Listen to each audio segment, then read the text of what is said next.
Welcome to episode 12 of my Europa playthrough of Stationeer on Stationeer difficulty in October 2025. So in the previous episode I started building a garage.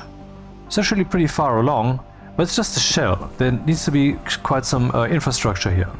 The doors need to be cabled up. The cables would go into the doors from below, that's why there are holes here. And this whole garage will be an airlock. So whenever I leave, this will just be planetary atmosphere, but I can enter my station here, and for that the entire garage will be evacuated, and then, then the station gas will stream in here, but since that is such a large volume, I cannot just do that to the station, so instead the gas will be pumped into a tank, and between episodes I realized this kind of tank, that's not a good idea, because this tank is, it's effectively a new cable network. The problem is let's just say I want to use inline tanks, because then whatever I pump into the pipes or out of the pipes will be instant, whereas if I use a tank there will be lots of delay, and we don't want that. So what's the volume here? 1, 2, 3, 4, 5. 1, 2, 3, 4 is 20, 40. We have a volume of 40 boxes here. 1, 2, 3, 4. 5 times 4, 20, 40. Yeah. 40 times 8, that's the amount of liters. 40 times 8. So 8,000, I mean. So that will be 320,000 liters. At 101 kilopascals. Or whatever, this will be roughly the pressure that we have here. So let's see, if I go up to like 30 megapascals in my pipe network. 30 megapascals divided by 100 kilopascals is a factor of 300. So if in here we have a volume of 320,000 liters, and I divide that by 300 because that's power low. That's the amount of that's the factor that I'm willing to use for pressure, then we would need a pipe network with a volume of 1066 liters. So if I make a pipe network with 2000 liters, we should be fine. But we cannot do any of these things yet. My previous recording ended with a lot of furnacing activity, and so I'm still pumping all that material into this pipe network here, where it's also being cooled down. I mean, we're on Europa, it's very cold.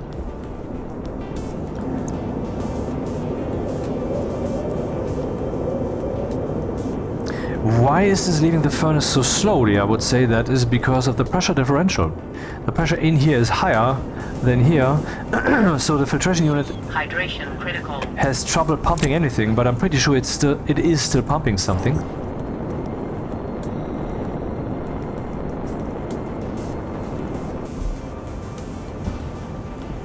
Anyway, this is cooling down, and if I don't want my pipe network here to be destroyed, I need to keep track of its temperature every once in a while. So let's do that thing again. Hey Google, volume 10. Okay. Hey Google. Hey Google, start a 10-minute timer.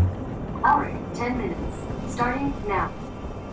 Okay, I have already decided that this entire thing needs to be on its own cable network, because 500 watts is, I believe, what the large powered vents use, and I want to use multiple of them. And I have already printed some in the previous episode, and when I say some, I mean 12, so we could make 6, if I remember correctly.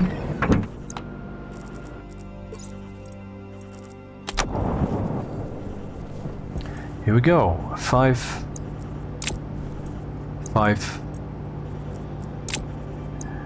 15, 16.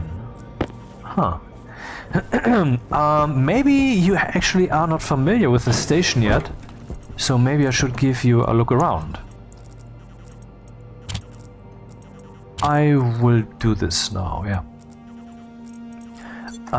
Let's see. I want 8 powered vents because I want 4 large powered... Do I need 4 large powered vents?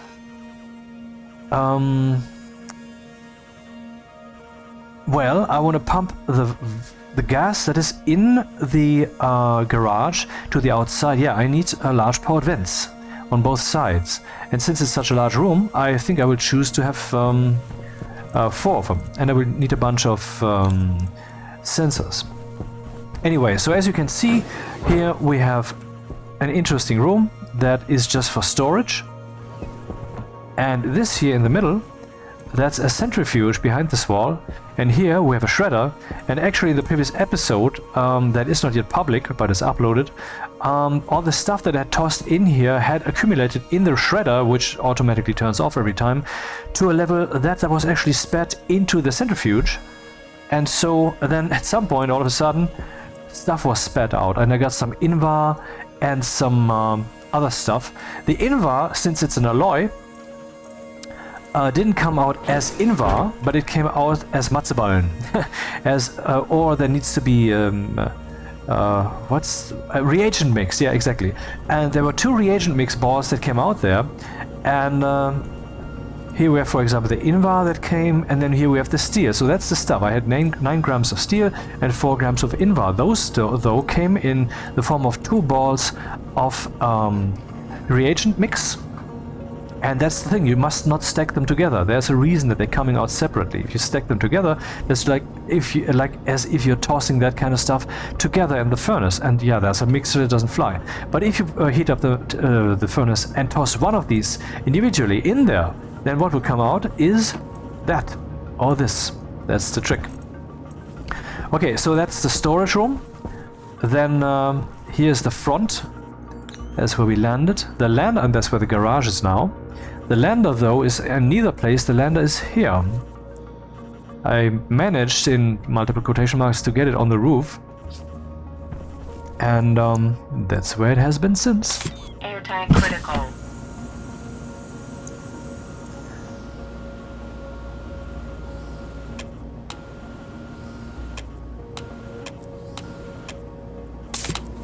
Then next here is the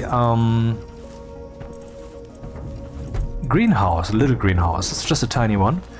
We have soybeans, wheat, and a lot of potatoes.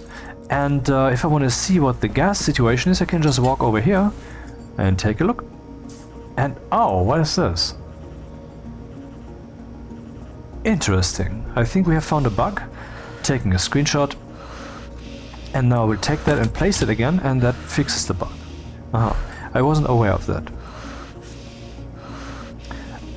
Okay, so we have CO2 here, nitrogen, not too much CO2, but that is a problem I'm solving in this instant, actually, by getting all that furnace gas into these canisters here at some point. The pressure in here with 100 kilopascals is relatively high, but yeah, that will be solved eventually, I guess. Not worrying about that. I haven't had any proper atmosphere control in here since forever, so... And this playthrough is like 30 hours old already. I mean, this is episode 12, so we have 10 episodes at least. Each of these at least 3 hours. Yeah, that's 30 hours. And some of them were longer even. So, and then we have this big transformer here. What's that one good for? Well, this transfers power over to another section of the station where there are a bunch more batteries and with 50,000 watts. And I'm going to show you that section now. These are just the standard printers upgraded. Here we have the arc furnace, fully automated, except I don't have a display yet. I just installed the parts that I would need for that. Yeah, and here's my logic room, which will probably be changed a bit, because the idea to put all the logic in here, that was not the right idea. I should have the logic localized, and here I could have some kind of central control or whatever. Time will tell. And this is the battery room.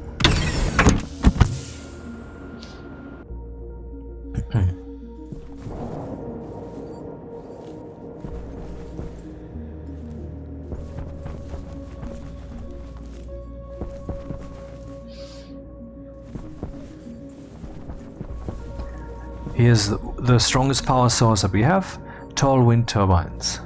But we also, at least during the day, get 5 kilowatts of power from this solar park here, solar hall.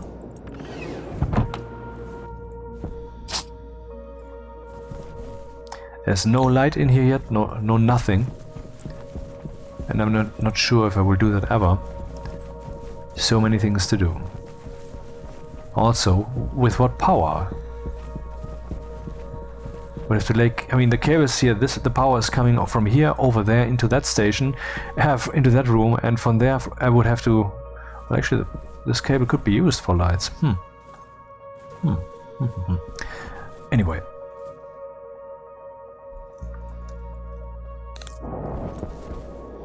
No lights here, because if I install any lights here connected to this cable, it will not be lit, because all the power is being gobbled up by the transformer. And if I would put a light here, same problem, because it's gobbled up by the batteries, so that doesn't fly. Yeah, I put up some more lights, so things feel a little bit more alive now. There is the deep miner facility. Only one deep miner so far, but we're doing pretty well, so... Aha, this one has been emptied. This one not yet. Yeah, this one is waiting until whatever has been smelted here is piled up to 500, and then we will get another ingot here. Currently we have 1 kilogram of iron in here, and I have been taking out like 3 kilograms already, I guess, roughly, or a little bit less. Oh, what's this? Oh, this... Okay. That's actually a very fortunate situation. Very fortunate.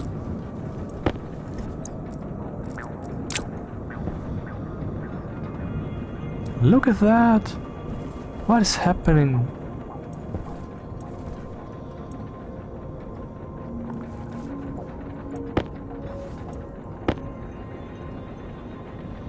When do we ever see such a thing? Yeah, well, it's letting out the pollutant, and the pollutant then freezes out here, I guess. I should have a chute here that gathers them into a stacker, maybe not, but into a room or something? It's interesting. I could just gather this up. What about the pressure? Pressure in here, 29 megapascals, pressure in there, 16. So yeah, this guy is being emptied further and further into here. The pollutant is being liquefied because of the high pressure, and then it comes out the passive liquid drain. And then it freezes, I guess. So one way to get liquid pollutant.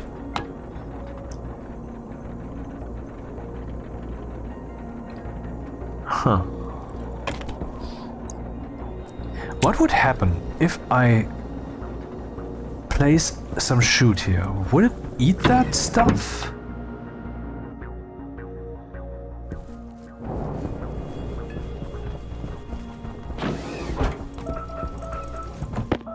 Hey Google, stop.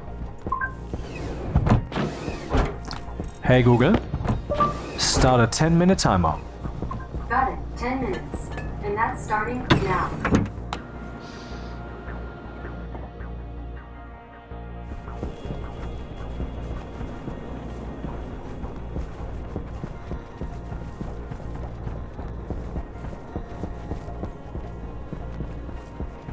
Where's the pollutant?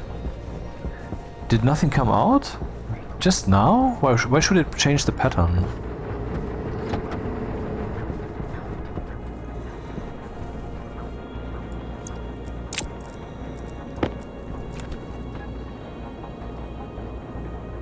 Maybe there's just not enough in there to make a dent. That's possible. So I did this for naught. Oh, sad face.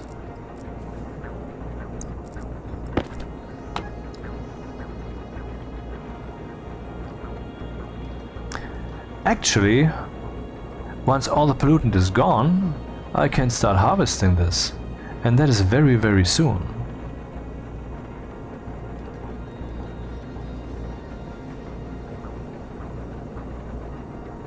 Huh. Yeah, well, it's not actually gone, it's just so low that it's not being shown anymore. Hey Google, delete the timer. Okay, cancel. Hey Google, start a 4-minute timer. Okay, 4 minutes. Starting now. Okay, we need some powered vents. Where will I place those? And I could place them basically.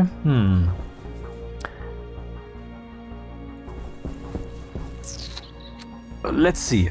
There is a large powered vent. If I want to go out there, I want to pump whatever it delivers into a set of inline tanks with passive liquid drain, to be sure.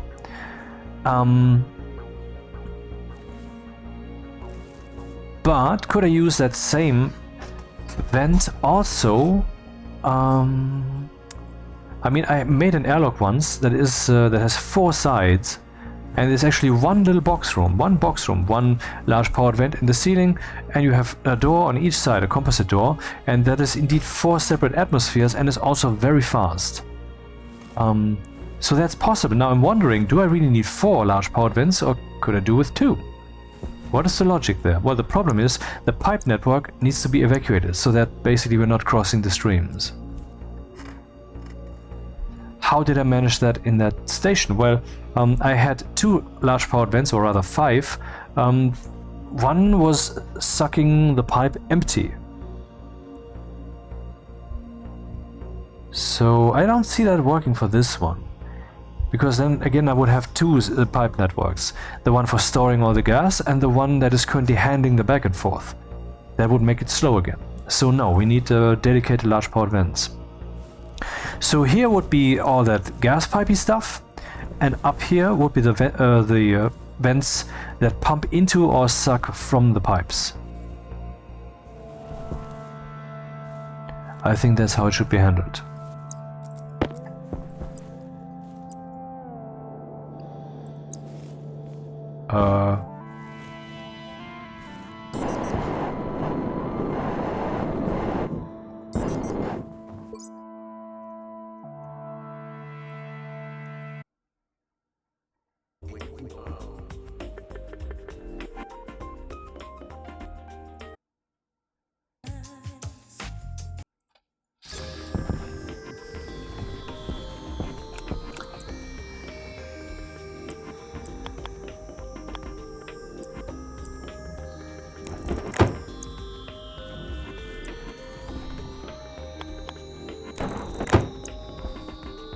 Here will be the pipe into which they suck the room and later blow into the room. That's going to be an interesting logical endeavor, particularly with the buttons involved and such.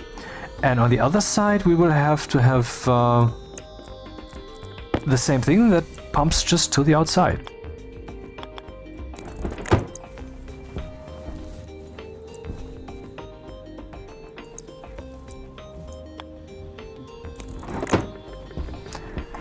I think I still have some electric parts, or what their name is.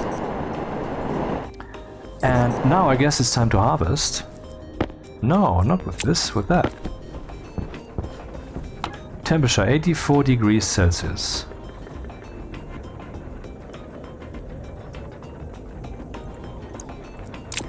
I'd rather remove these guys so that stuff doesn't get too cold. And now let's take some gas with us. Oh, I forgot that there's very high pressure. Stop!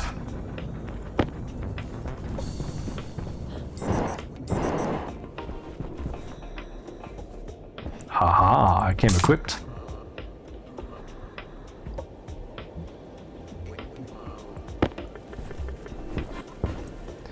Let's see what the climate is in there.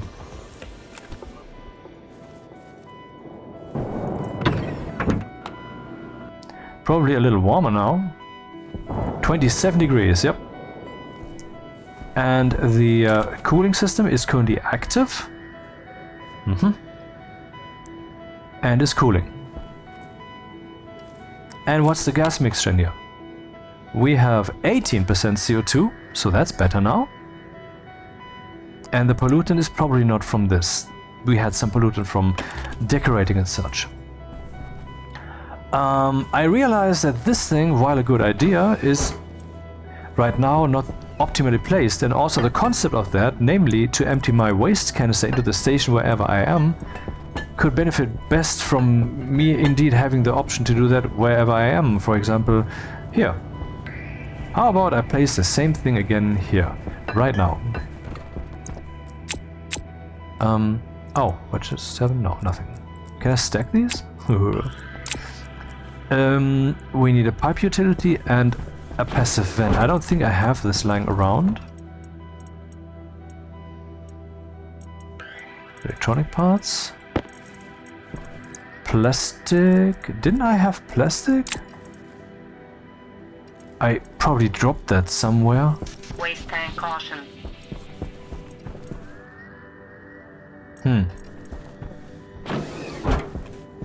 Yep, there it is. Not too many. Is that really all I have? Nope, it's not. But I should definitely print some more of these. How much plastic do we have in here? I mean, how much silicone? 500 grams, 1 gram, 50 grams. 50 grams is good. Okay, a pipe utility, please. And a passive vent.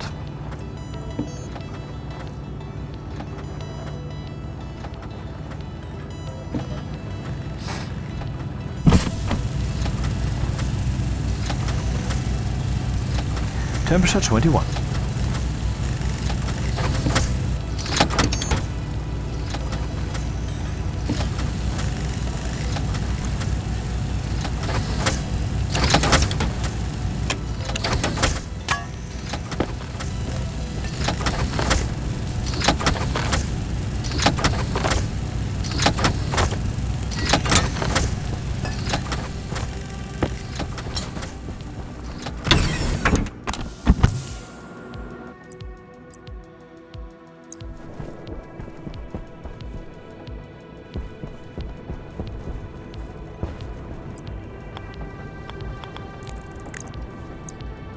Waste tank. Waste tank critical. Temperature low. And now, how cold is this by now? Probably still above 80. What? Oh, it's still pumping from the furnace. Right. Huh. I forgot that completely. Maybe I should actually reattach the radiators.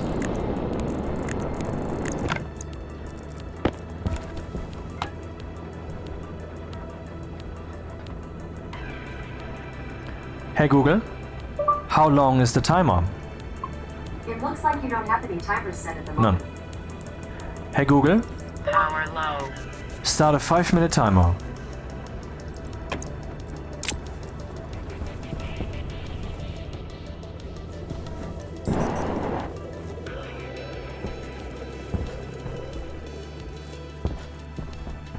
Something went wrong. Try again in a few seconds. Sure.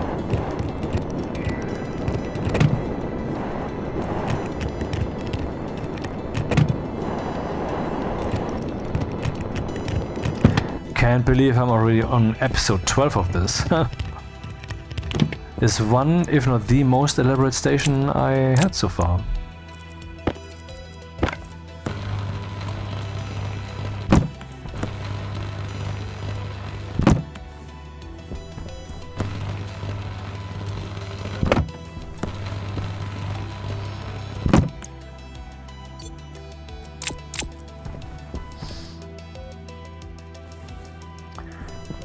So the logic for the door, for the airlock, I intend to have that on that side, but on a different cable network. So we need a transformer I need to set all that crap up.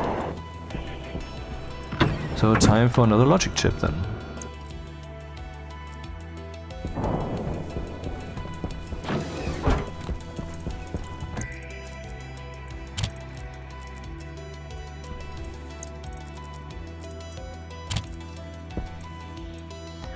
Some sensors would be required, yep. Don't know if 3 are enough, I doubt it. Oh, I have some wind turbines left over. Huh. Maybe I should just install these.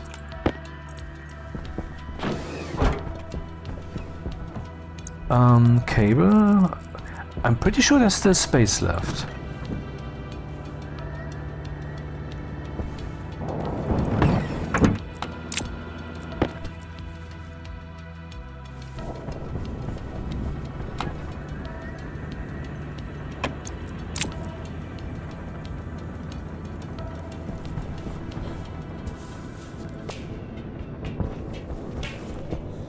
Close, but yes.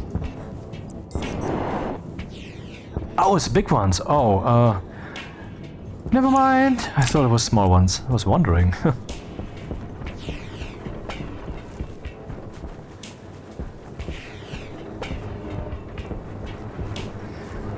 That's the shadow of, I believe, that moon, so the sun is still over there. Is time even moving? Yeah, it's moving at 1/10 normal speed. 200-minute day-night cycle.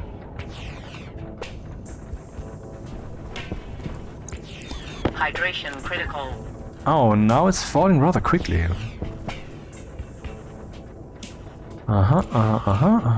So the furnace can be considered empty?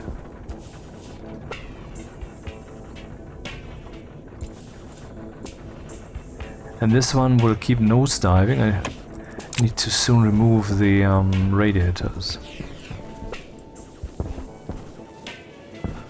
Okay, we want to make sure the atmospheres don't mix, even though a little bit of oxygen from the outside won't kill us, but still. Don't want to lose anything if possible.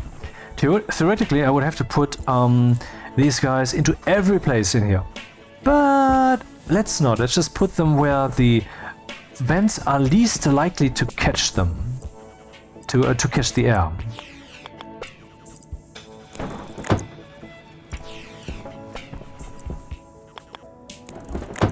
And then we need to take the maximum of them together.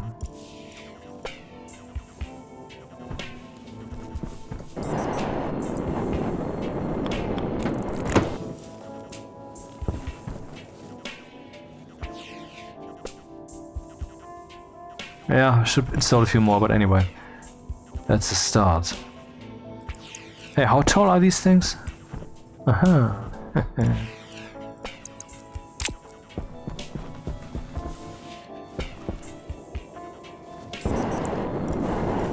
I hate that I keep falling down here. Maybe I should cable this up already.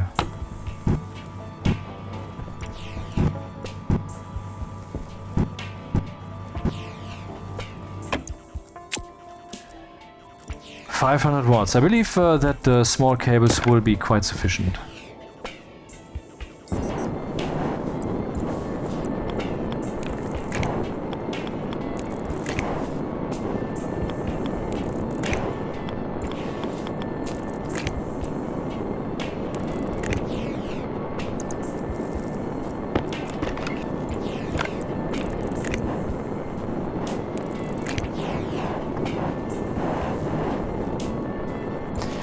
Well, in the previous episode, if you have seen that, right at the beginning I was talking about that I am pretty surely, I mean it seems like that, about to get a cold. And the symptoms, or at least the feeling of it, got stronger today. But I don't really actually have that coughing and so forth yet that at this point in time I should have gotten. So I wonder if it will be somehow hitting me as a tangent instead of right in the face. Maybe it will actually pass me by, who knows. I mean, it's too early to tell, and the weekend is ahead. Today is Thursday evening. Today is evening, and so too early to tell. 32 degrees is fine. Let's remove those things. because it will keep cooling down regardless, and the less gas is in there, the faster that will happen, and I don't want to have any trouble. What's the pressure? 32 megapascals, so that's a little high, but no problem, because we got this.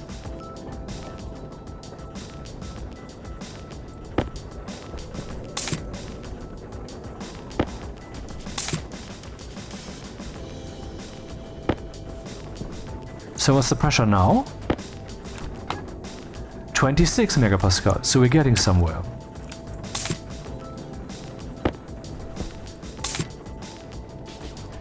I feel like shoveling dirt, except I'm an astronaut, so I'm shoveling gas. Hey, what's the pressure in there? Because that's kind of relevant. And this is a way to find out. Let's just see what the station says. 130, okay, spreading out. Let's say 130 kilopascals overall. That is too high. I mean, how can I deal with that? Well, I evacuate the garage and open the fucking door. That is how this can actually become useful.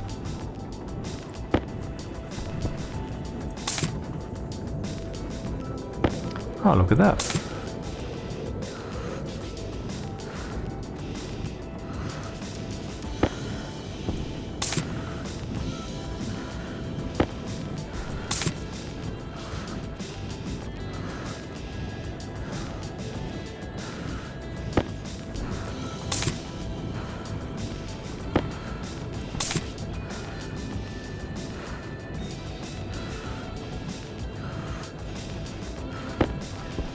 This works. It's very makeshift, but it gets the job done. So pressure in there is now at 160, 140 maybe. But it's very high, definitely. And how are we looking here? 14 megapascals. Almost 3,000 moles of CO2 in there.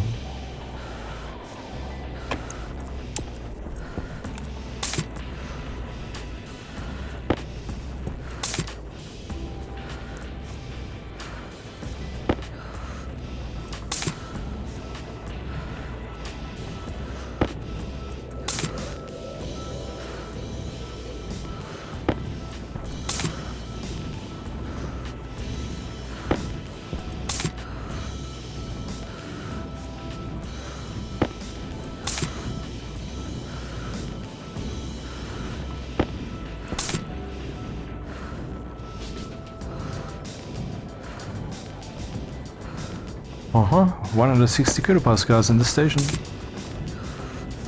Pretty high.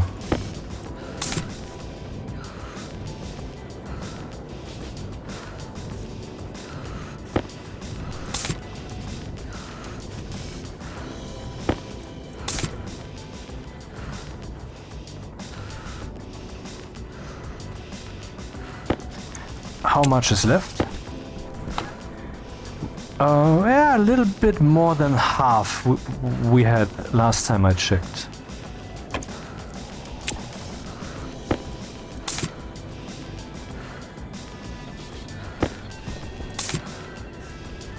Pressure out here is 43 kilopascals, so if accidentally the station would go up to like 220 kilopascals, which it would be an emergency situation, it would still not be destroyed because the counter pressure from the outside would be high enough.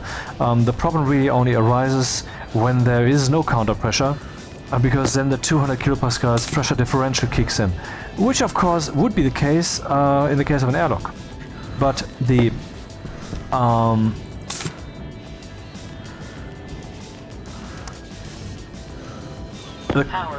composite doors can actually take 300 kilopascals differential pressure. How high are we? 170-ish. Of course, the shoveling is now less and less effective. 1 kilo more, so we just shoveled 500 moles again. And temperature is now 28 degrees. And I guess I will now evacuate this and toss it away. Wait, like this.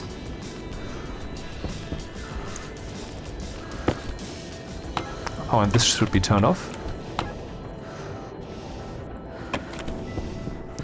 Let's see what the station is like. Hunger caution.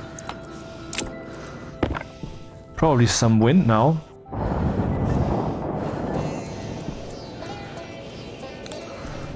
And also, there's a little funny problem.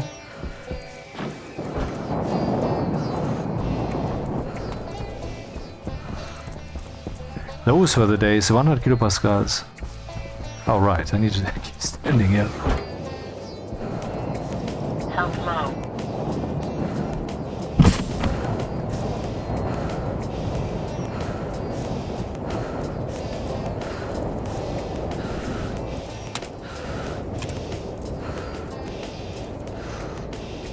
Yep, all is well.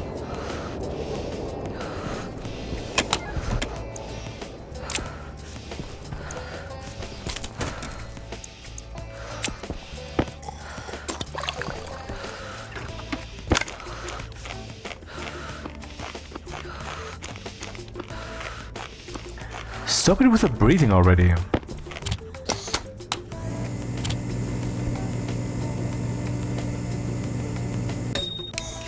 No, not you, I mean...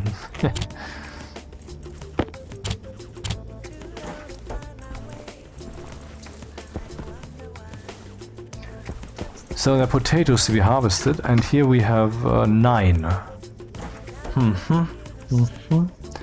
I mean, the speed at which I'm eating... Let's just see what the plants are doing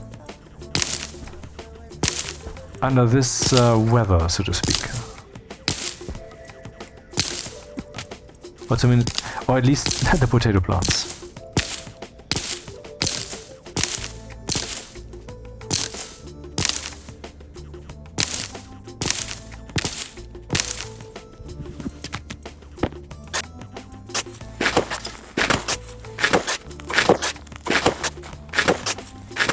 Currently they're supposedly moderately well, Why? Because the pressure is so high, that's why.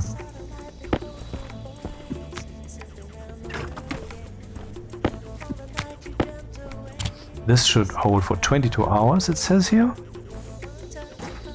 And this one for 12 hours. I wonder why the numbers are so different. I think they were much lower earlier. Is that because the pressure in here is so high? That would be interesting.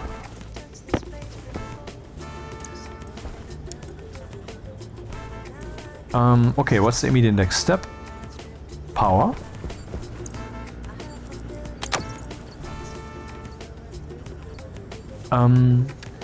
Getting cables. Getting a transformer. Transformer large. No, that's not needed here. Some lights, yeah. Not now. First, the important stuff needs to work.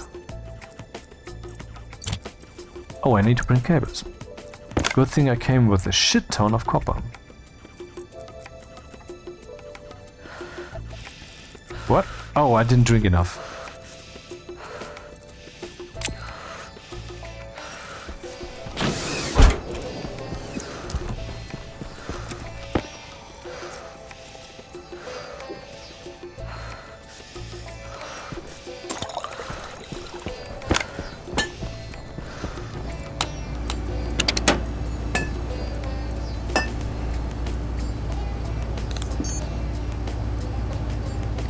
Gold and copper.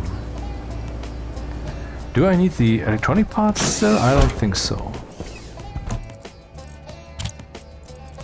And I don't need that many plastic sheets on me. And I don't need the wind turbines.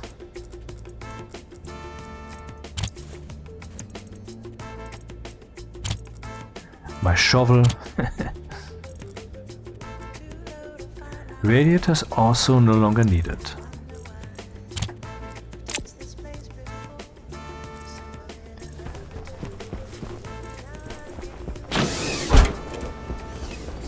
And now we need gold and copper.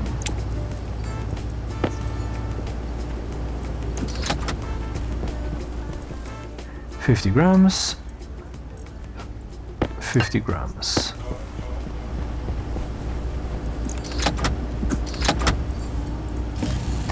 Alright, so here we have the station power and it is going down here around the corner to this one.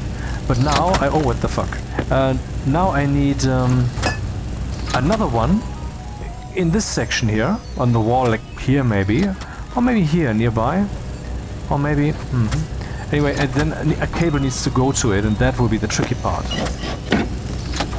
This cable here.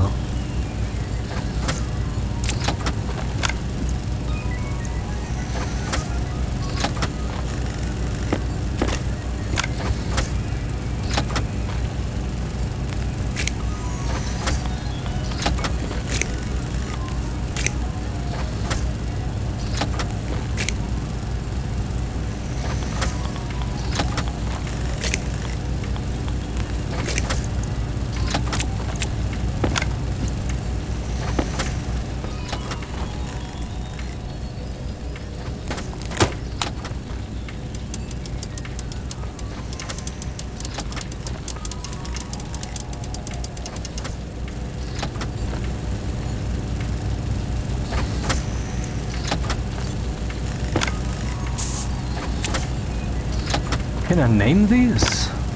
Can set them, yeah, I can set the value, I know, but... that would be...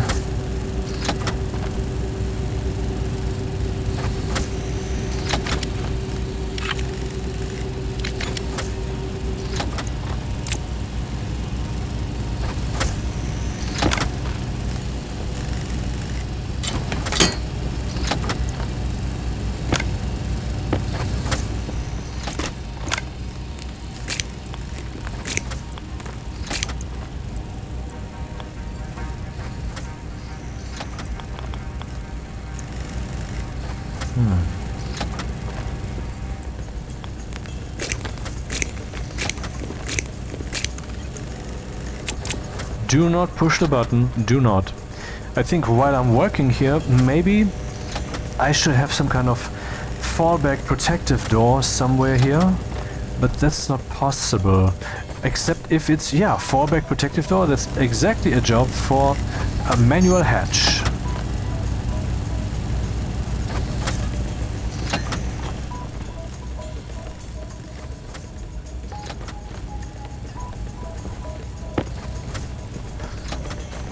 Yeah, let's split that up.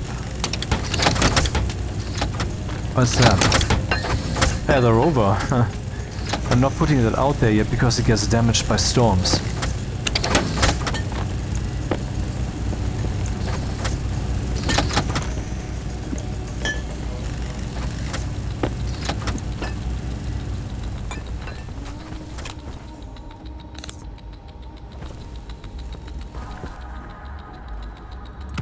It's really lovely that these doors have a built-in light. That's actually lighting stuff up. Small, but very moody.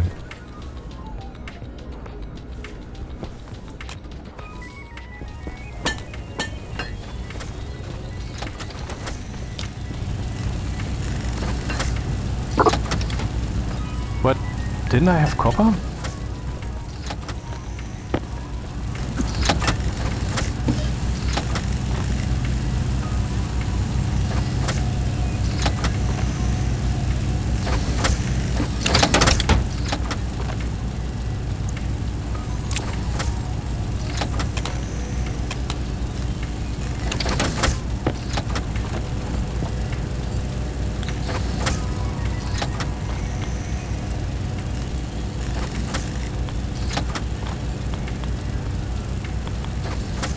Okay, the manual hatch can be placed almost anywhere, but not exactly everywhere.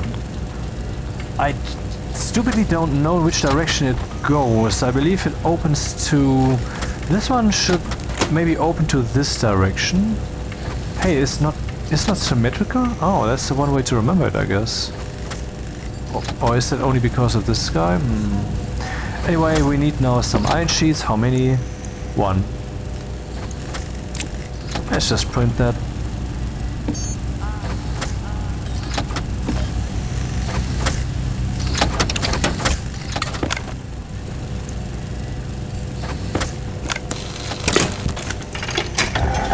Aha! So if push comes to shove, shut the door.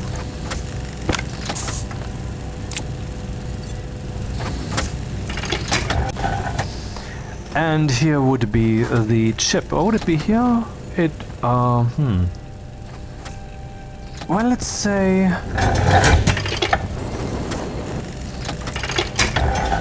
let's put it here.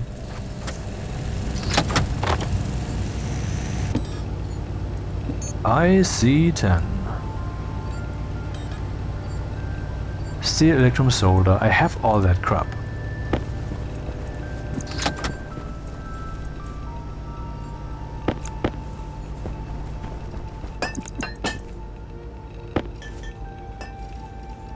$500 of steel. Okay. I mean, steel I really have in abundance currently. A housing.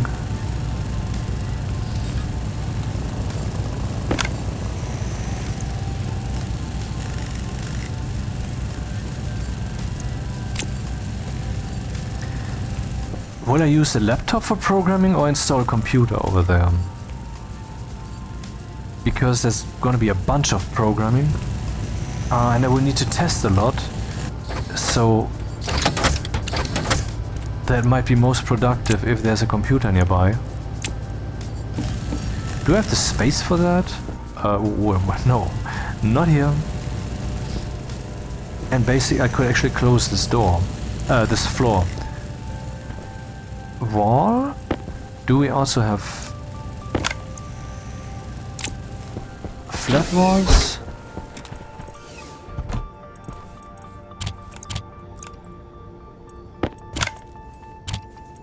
Yeah, 10. Okay. And some steel sheets.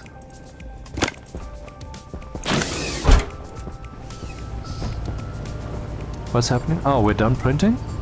I think, yes. Then make me a computer. Iron, gold, copper. Really? That just worked out to 0. That's rare.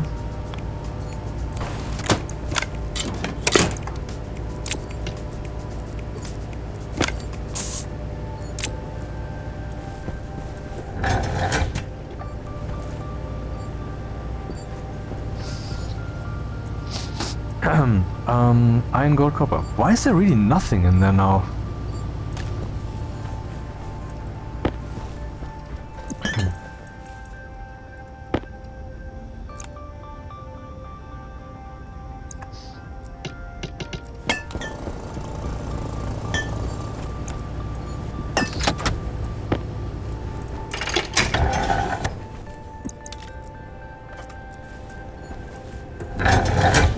Yeah, these are dangerous. If you're standing in the wrong spot, that will actually destroy your suit. I need more copper here. 400 grams. What else did I need? Iron? Was it iron? I think so.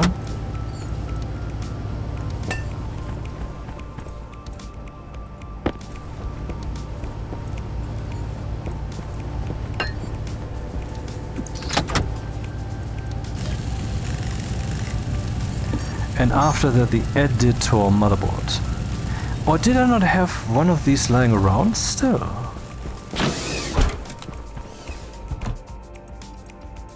No, not in this playthrough.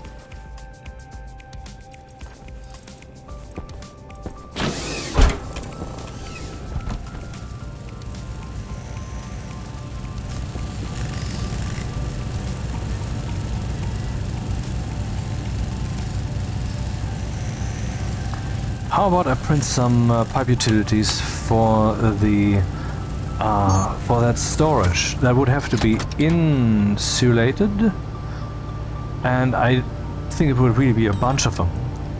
Let's see how many liters one has.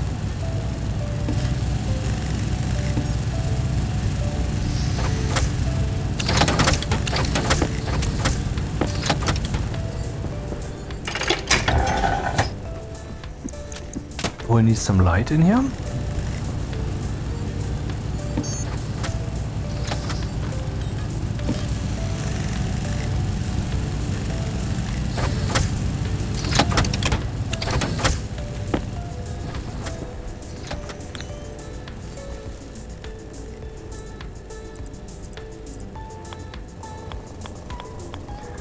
I wonder if these are compatible with cables, I mean the ladders. They are. Cool.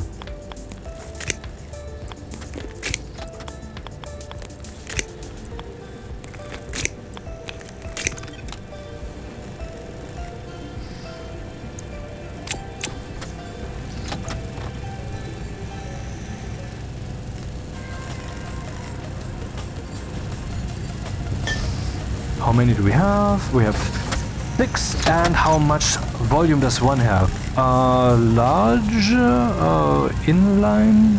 Is that the name? No, okay, let's just look for inline tank then. Inline tank gas, insulated volume 250 liters. So if I want 2000 liters, then I will need 8 of these. Plus I will have some pipes. And I think I will just take 8, because then we have definitely enough reserves.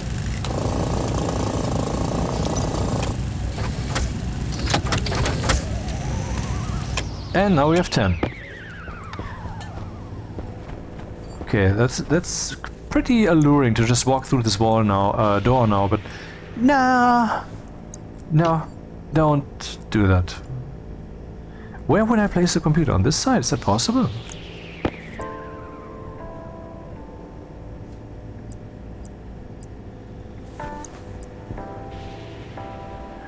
It's so awkward to just place it here. Maybe I should... okay, let's take a look at the station from the outside.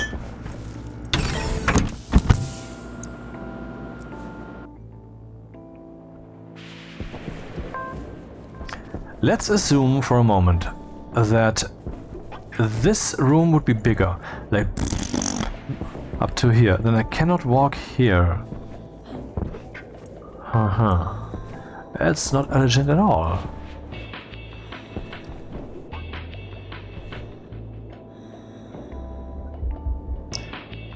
Huh. Damn. Maybe I can put it on this side somehow?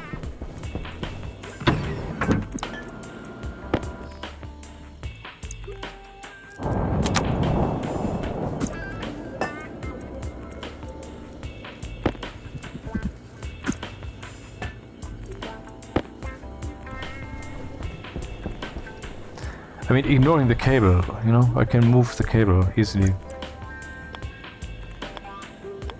It doesn't make the problem smaller at all. But this side is already fugly, so why should the computer not be there? Or a small one like this?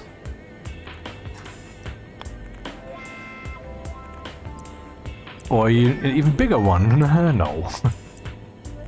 This one seems more compact than the tall one.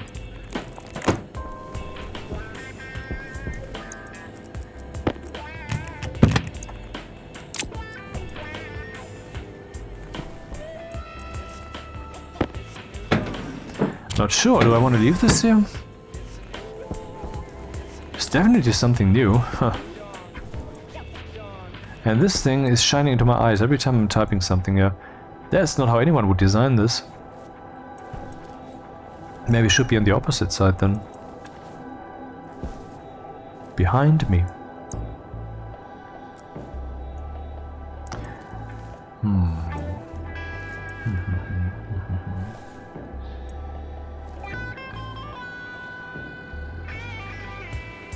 Yeah, let's try that.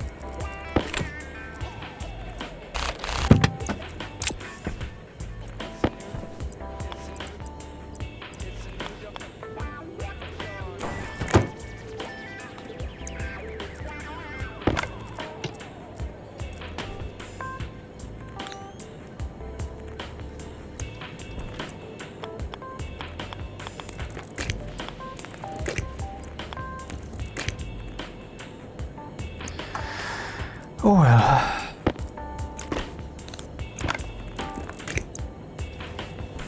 That's more like it, definitely.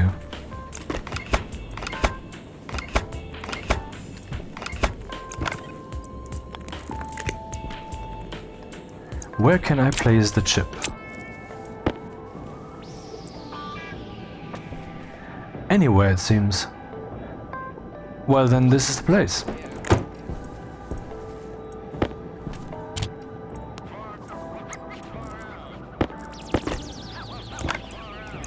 Oh, no, this will fly.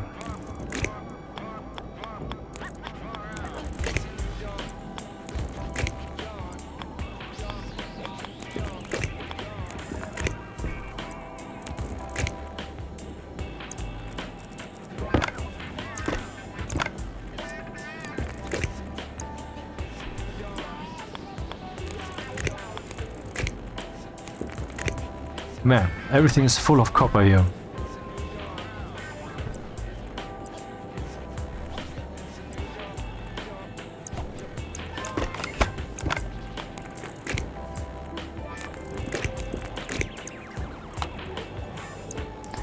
I could put an occupancy sensor here. I don't know how much space I will need for the source code of the airlock. Because I don't know, it's gonna be some Pioneers thing again. I haven't done it in this form yet. Or maybe I have and forgot it, or maybe I want to do it better again. Hydration critical. Whatever the case is, I think we should close up the floor decoratively, and we can. I would just say could. No, I said both.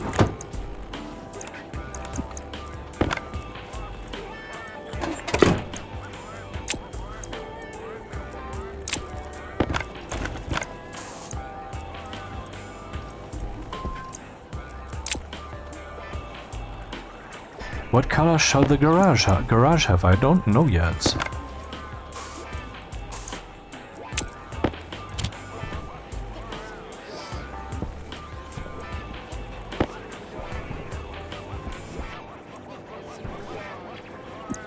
Yeah, let's make a bunch of sensors, I would say.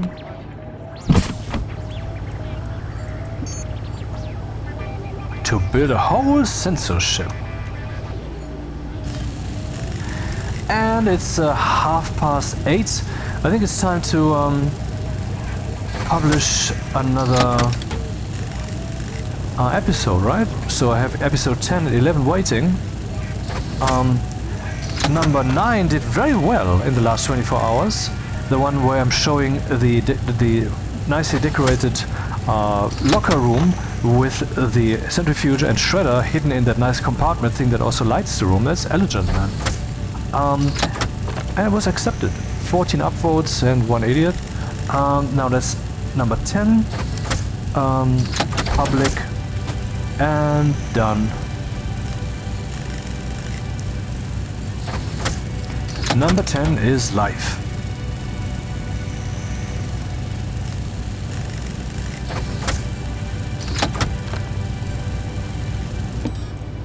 Five sensors, and how many have we there? 2. Here now I do need an occupancy sensor, no, a motion sensor. Oh, I mean occupancy would also work, but what if I remove this door later? So let's go with motion sensor, and the motion sensor can actually be hidden, because that would make it more elegant. Well hidden, right? No one knows that it's there, you can't see it.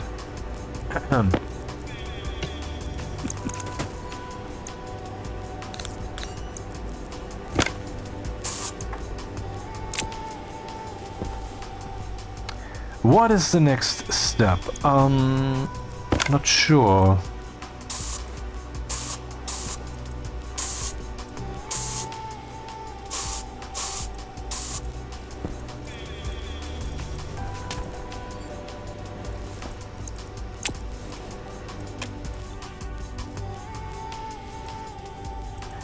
Such a beautiful game.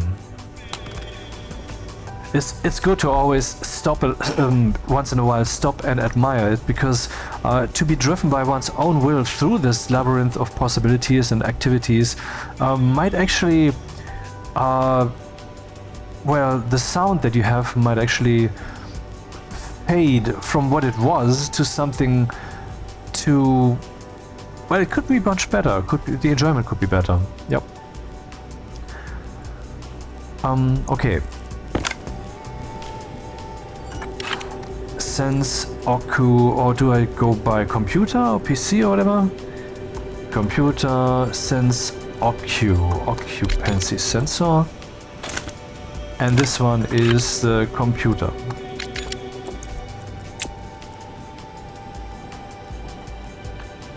Define hash. Define computer. Hash structure computer. I think this is actually the computer, the other one is the classic, right? Modern. Structure computer, yeah. Define computer. Computer. Computer, I mean, not that I need to address 5 of these or whatever, but yeah, you know. Sense occu hash structure occupancy sensor. Define sense occu computer hash start yield jump start. Load batch name into R0 from this sensor with this name, activate and turn the computer on according SBN computer on R0. So there's that. I wonder if I should do the same with the light while I'm here. But no. Export. Okay.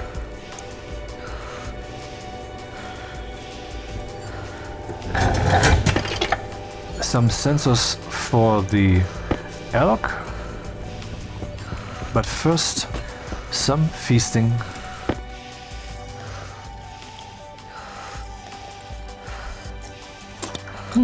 A wild notification emerges. Weather tomorrow, who cares? Yeah, and I don't know if my code will actually now kick in or not. It's just unknown. If so, then I will not record any more episodes during that time. For a few days at least. But doesn't matter, I mean I can do so many other things. For example, also work on videos that take a longer time. I mean, multiple of my videos took a whole month each to make. No shit.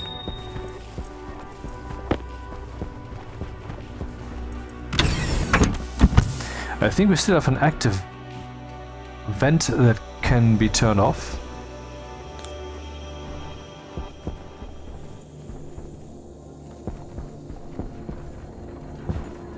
And funny enough here, there's an IC-10 with nothing on it. Oh well. How are we doing? 3. It was 2 an hour ago, right? Now it's 3. Iron ingots of size 500.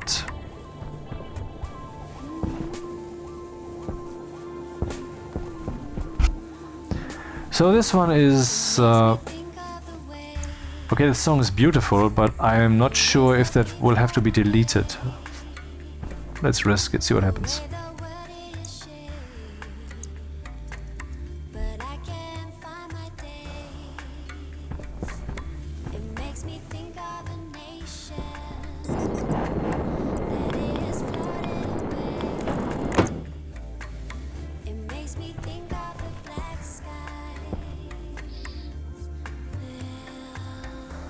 Yeah, should be enough.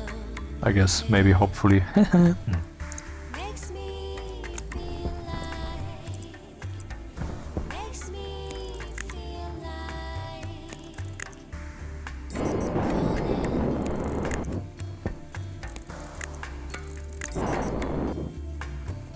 Oh, I forgot something. Yeah, I can only make half as many, because they need 2. 1, 2, 3, 4, 5. Let's make 1, 2, 3, 4, 8 more.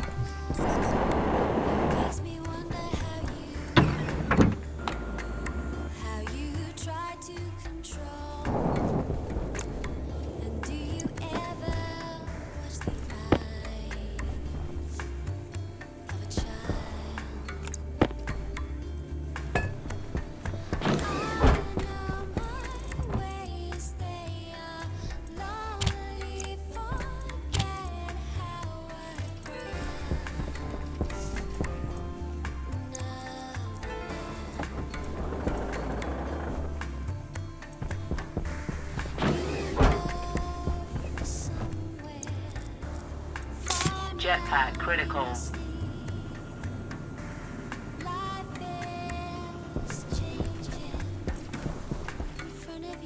Driving towards fruiting. Whoa. Wonder what their genes are. Oh.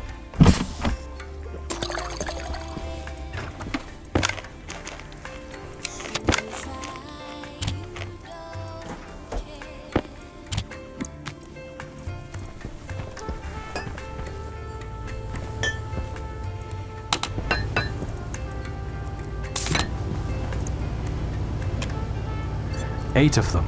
Can I afford this? Oh yes. Oh yes.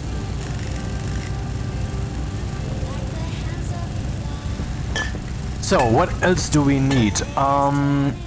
The door at the bottom, I would have to switch with actually a switch that I would have to install, but that's not a concern right now. First we need to get the airlock logic going. I mean, adding another switch is a joke. I just have to OR that bit that is coming from the thing into that whole button logic, so that's not a problem. We need to pump. Ah, yeah, we need insulated pipes. How many do I have? I have multiple actually. And we need a pipe analyzer to find out what the pressure is that's remaining in that pipe network. And the room pressure, okay.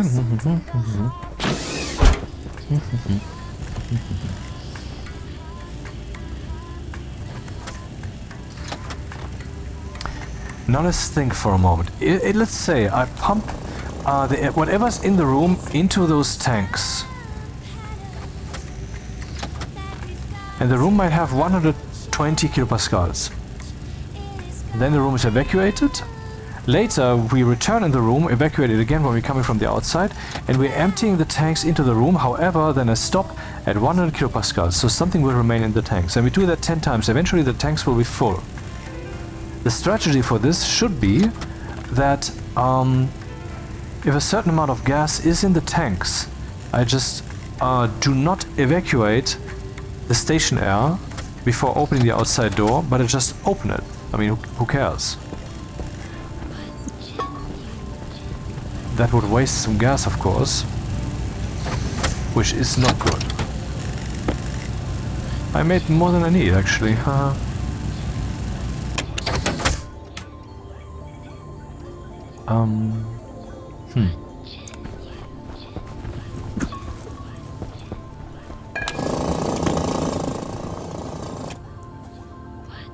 Temperature is fine.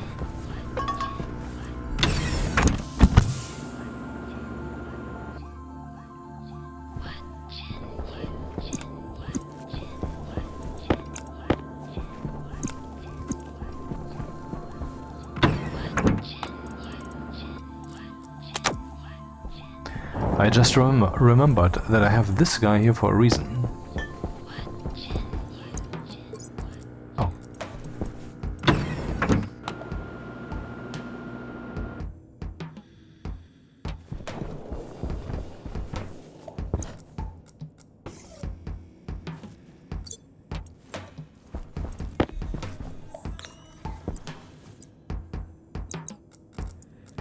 What?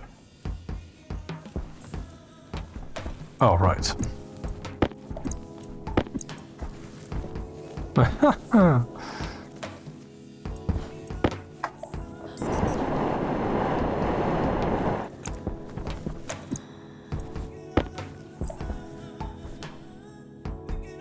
What the fuck is happening? Oh.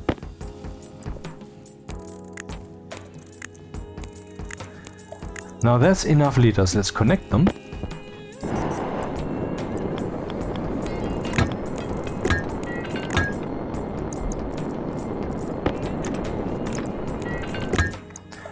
That should be about over 2,000 liters. And it is 2,280 liters. Okay.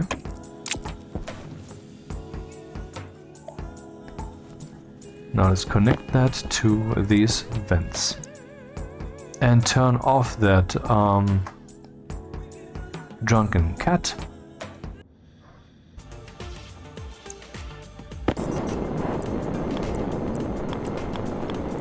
Oh, I realize I can actually use longer pipes here.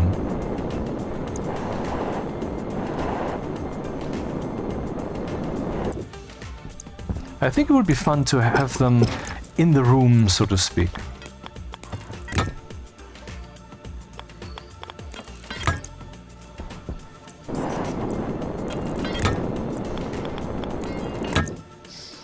Didn't bring the pipe analyzer.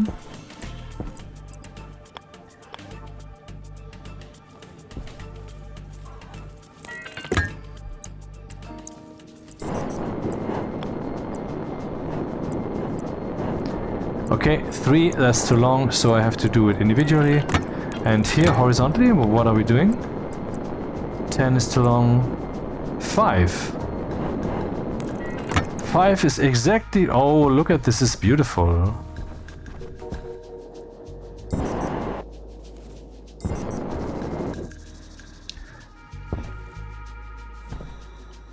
Maybe I should close these up, huh?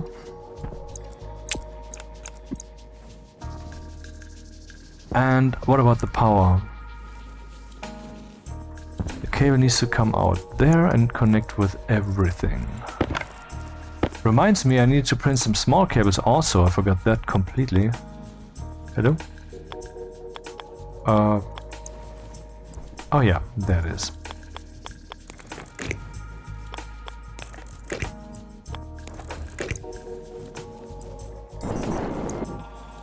I'm looking forward to my triumph, because what nobody knows or would believe is that I have an ace up my sleeve that no one ever would assume anyone has. And at some point I would be able to play it. Let me tell you, the world will take notice.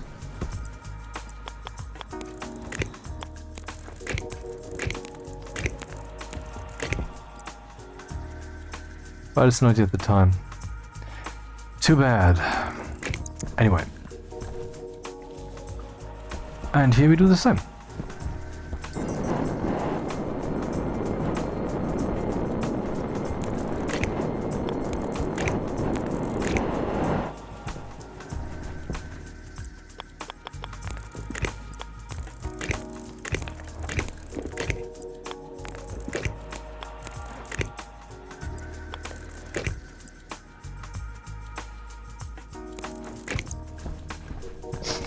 As is tradition on this cable network, the cables are black.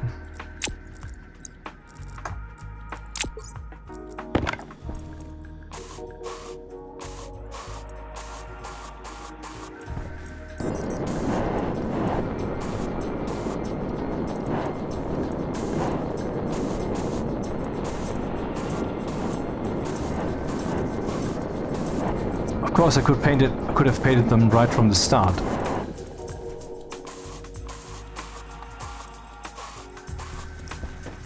I mean, just the entire cable, what's its face? That thing that is called a cable. But while we're out, let's print some cables. Because we will need them. How do I get the power from this section over there into the airlock room?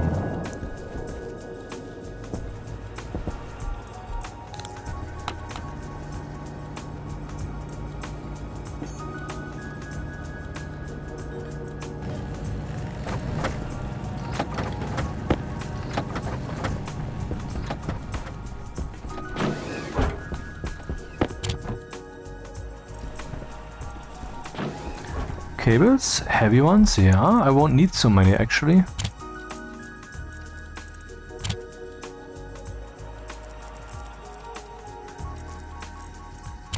That's good. That would not be dumb. I want to know what that cable network consumes. And ideally up here, where the... oh, not here. Well, this always gives me opportunity to pause and check if the door behind that is closed.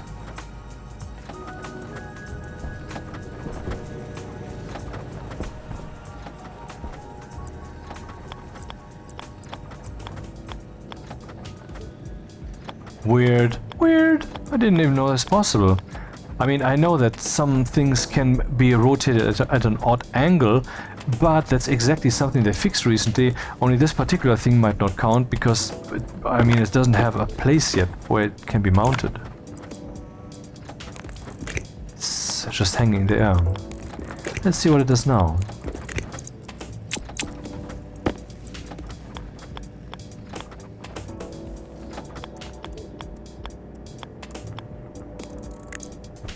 I think it's correct now.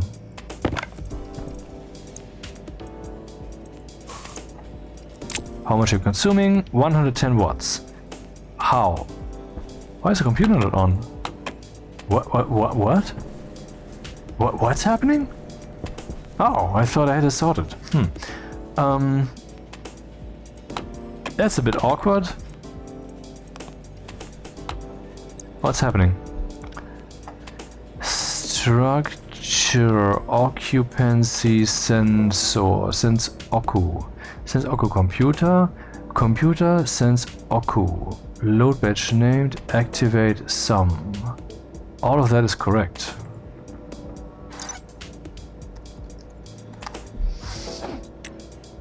Structure. I mean, let's just copy paste. See what happens. That's the same text.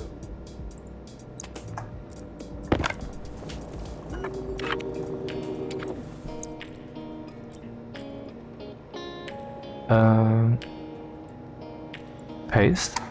That's the same text. Why is this thing turning off? Oh, Ocu, right. Motion. It's a motion sensor.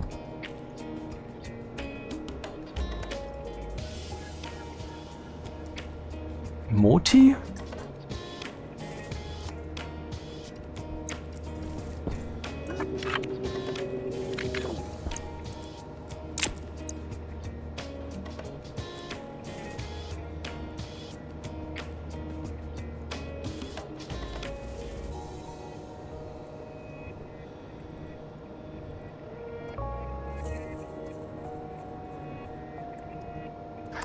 Structure motion sensor, sense modi, computer sense modi, sense modi computer, sense modi computer, okay. Export and oh, it's still turning off? What the fuck? Why?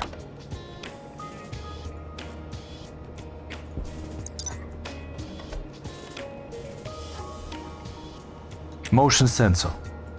Its name is structure motion sensor. Sense modi, sense modi, sense modi computer, sense. What the fuck? What's going on? What am I doing wrong? Maybe the cable is not connected?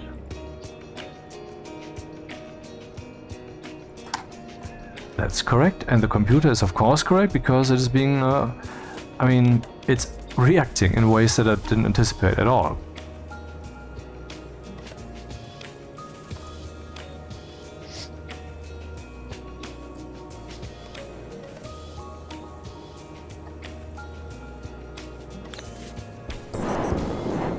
Currently it's green and now it's not green, so that is happening. Is it connected? Oh goddammit, the cable is not yet there. So interestingly, there were some bugs, but the main bug was, yeah, cable missing.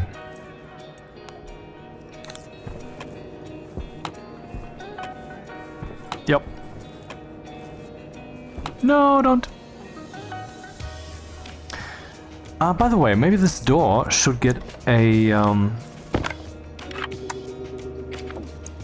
some programming, and then I can lock it so I don't accidentally hit the button. That could of course also backfire. What if I and how will I anyway, define door hash structure composite door.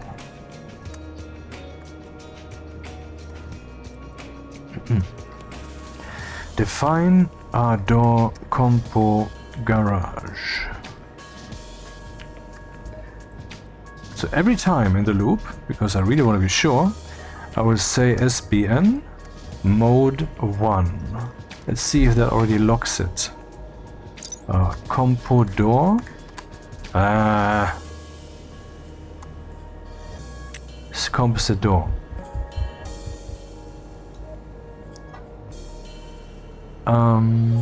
Yeah, 0 operate and 1 is logic mode.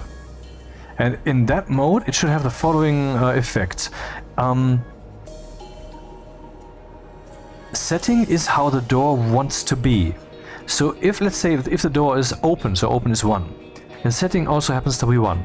If I now approach the door that is in logic mode, and I push the button, nothing will happen, except setting will flip to 0, because currently the door is open, and the button pushing expresses the user's will that it shall become different. If I push the button again, nothing will happen. It will just, pushing the button once or twice or 10 times will always affect the following. The setting will be set to the opposite of open. That's how you could say.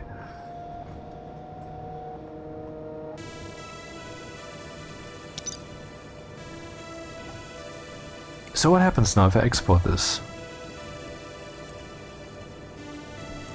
I just clicked it and nothing happened. Maybe I also want to lock it.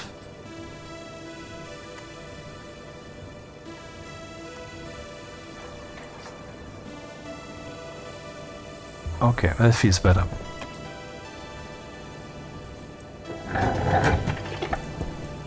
$50 cables, and what else? 4 cables.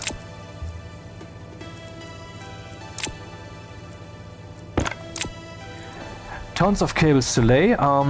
First I have to get some cables, some power over into that general section. How?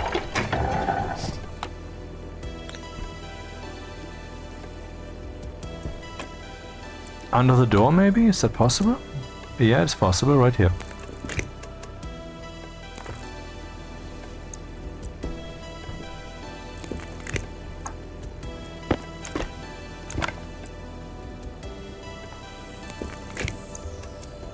So that's how the entire garage then is connected.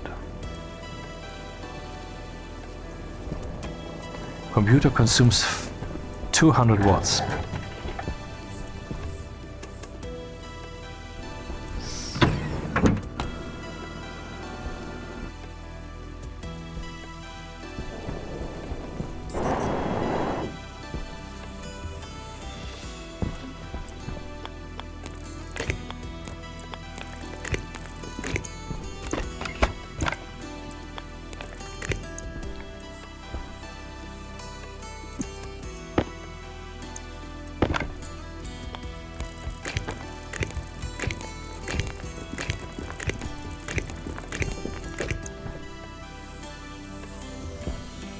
Hydration critical.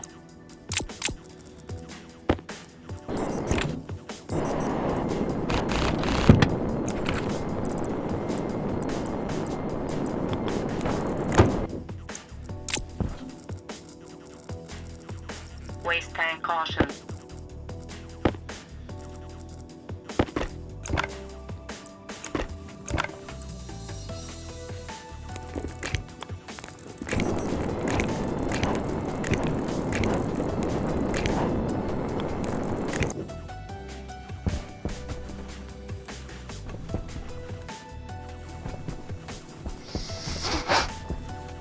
Okay, so this part is connected, but this is not yet connected to anything.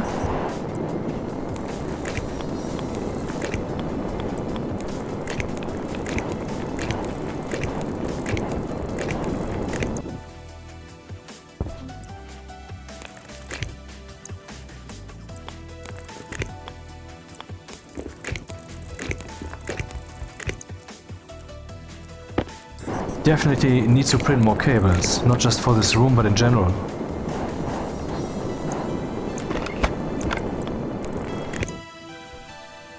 Okay, so this entire stuff is connected, but it's not connected yet with the actual power.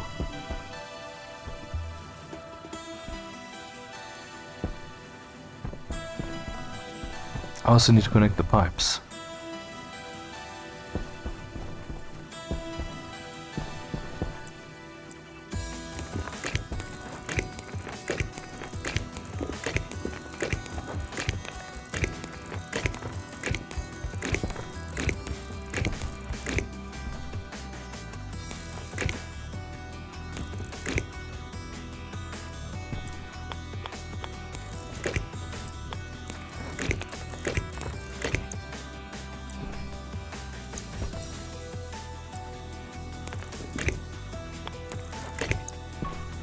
Now it's powered.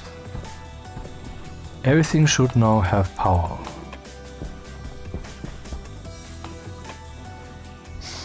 Oh, look at that, the doors are powered.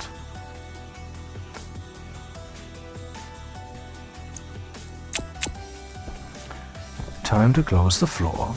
Or should I maybe place glass windows here? That would be cool. Yeah, let's do that. Yep.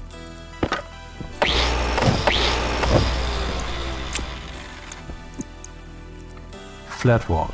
Nope.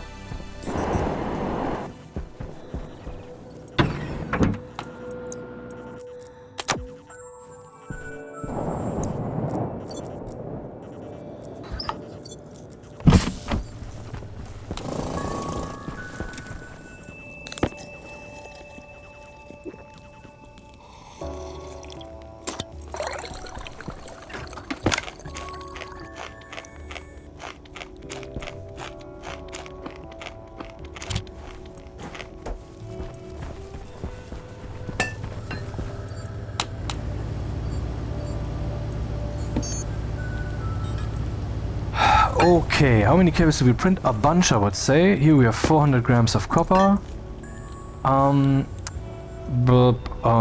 Yeah, I would need to print more. I need to have some cable reserves. So, what's this? 13 grams.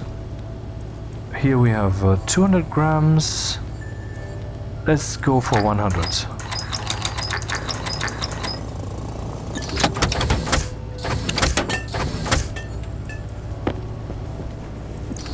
And print all of these.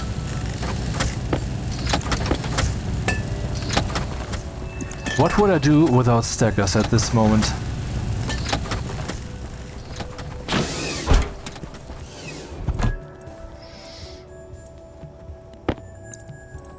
Everything else is there? Okay.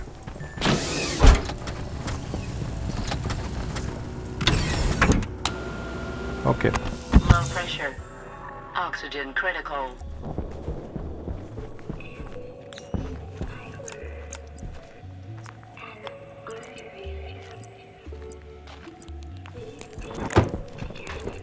Yeah, I need a wall. I need a floor anyway later, but this is obviously an exception.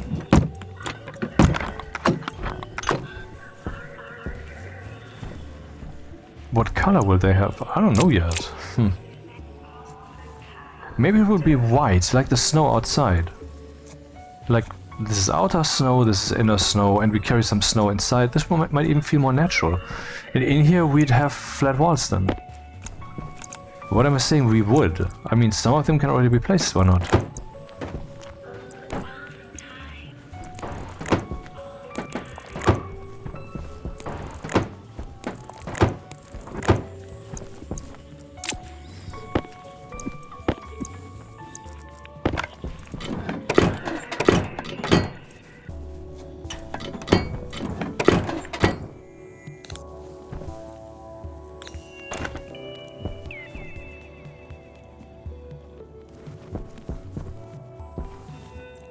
Yeah, a bit wicked, but okay.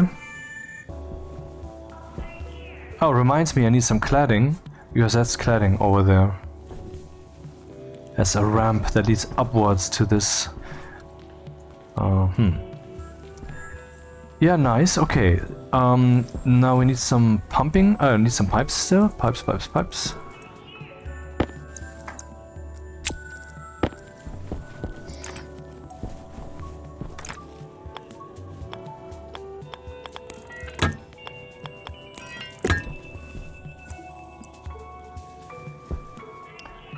Too long.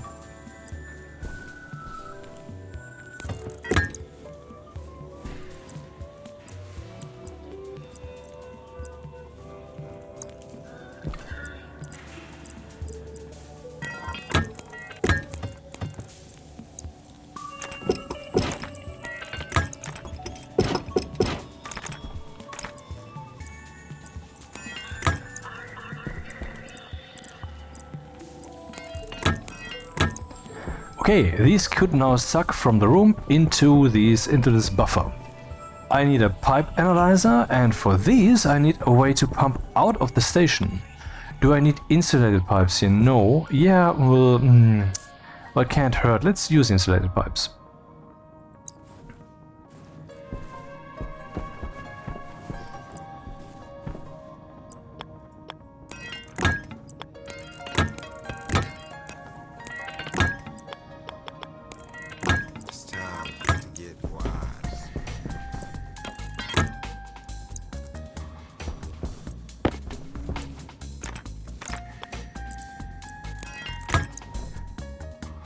Then 2 insulated passive vents from the outside.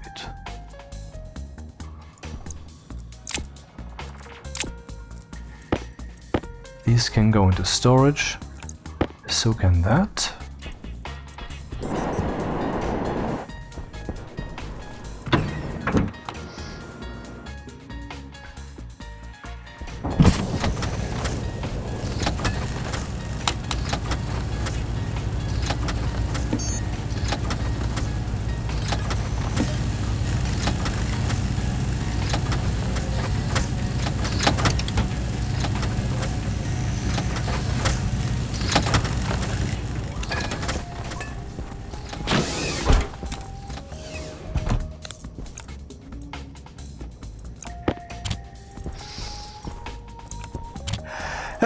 Yeah, here we go. Pipe analyzer.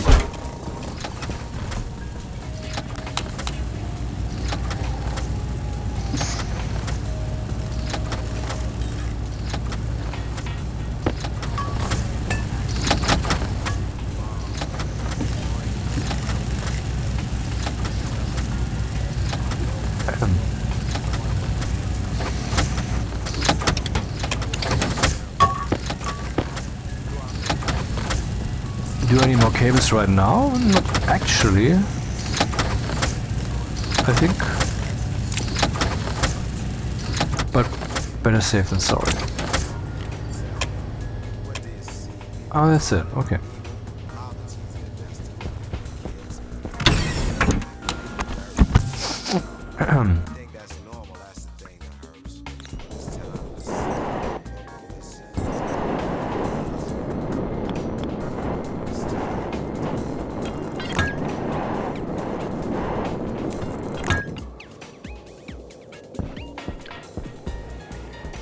Will I keep the outside like orange like this? I don't know.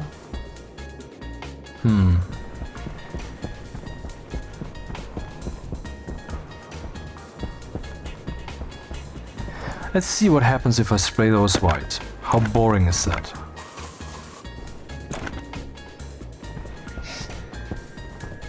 Oh, it doesn't look that boring. Makes the structures more subtle and thus more meaningful once they're beheld.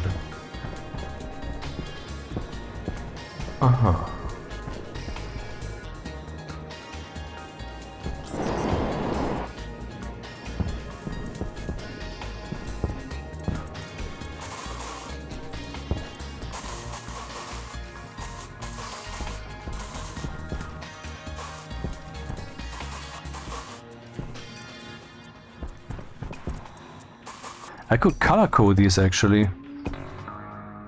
This side looks blue, but is that what I want? I don't know. These pipes might also be completely hidden by the wall once I place it here, right? I mean, are they visible from the outside? No. Oh, then they're not visible from the inside once I place the walls. Oh, I forgot some. This one is cabled up, that one is cabled up.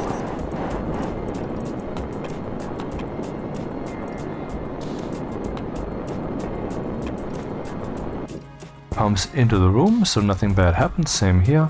But that one doesn't yet have power.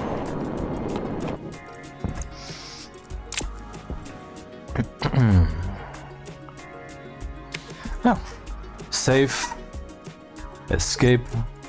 Because a wild comment emergeth. Let's see, the new video that I just published. 19 views. No upvotes or downvotes yet. No comments. But I just saw a new comment. Where was that then? Ever Toaster 7 minutes ago on episode 3. Enjoying this playthrough. Might play this on my holiday. Pop.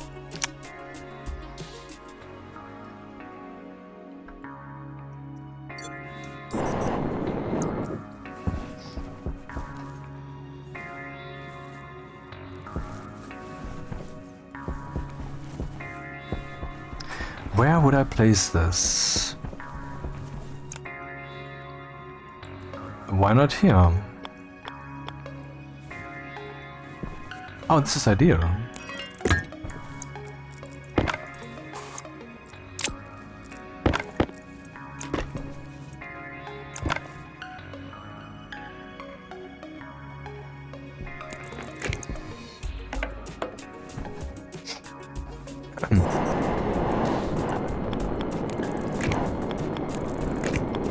Well, and to anyone who ever has a cold, which is something that happens to us, right?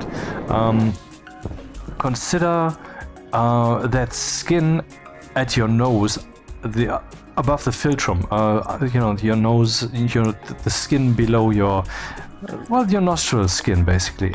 Consider that a resource that you have to spend wisely. When you're cleaning your nose, that will be rubbed against, and now you're a bit more sensitive anyway, particularly with the potential dampness that comes with it.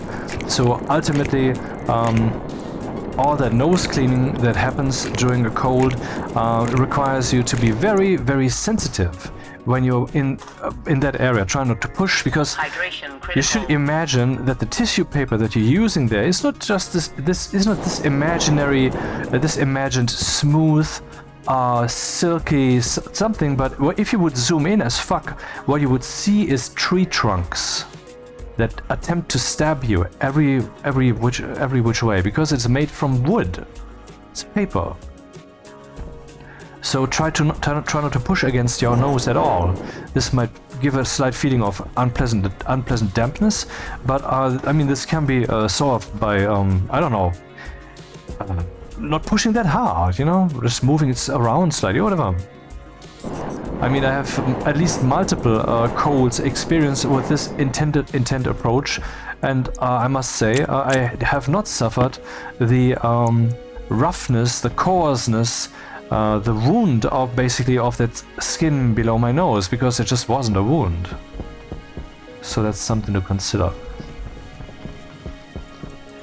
What name shall this guy then get? That's airlock. Airlock. Pipe analyzer. That's airlock. Vent. Room, I would just say. It's the room air. That's the idea.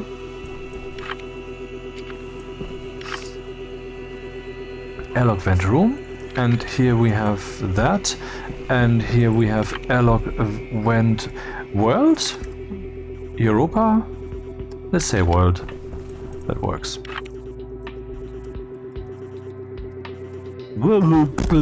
World. Okay.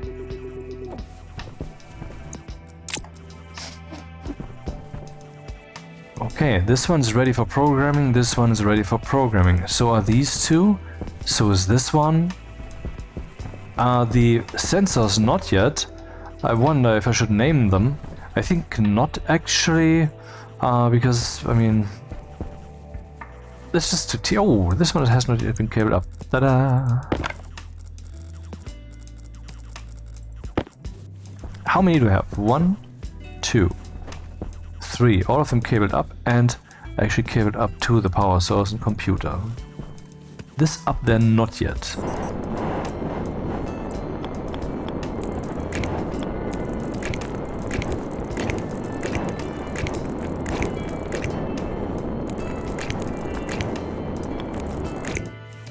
Okay.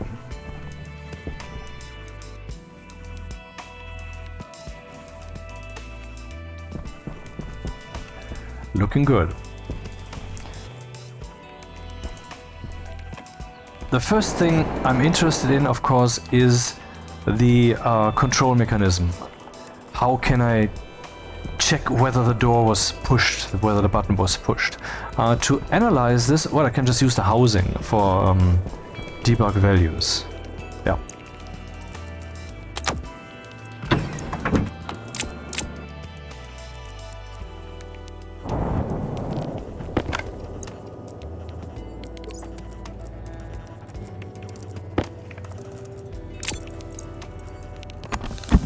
Oh.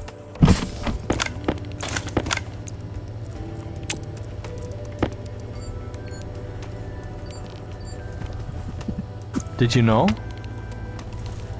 that the motion sensor reacts to items? That was news to me. I already reported the bug. Don't know if something will come of it.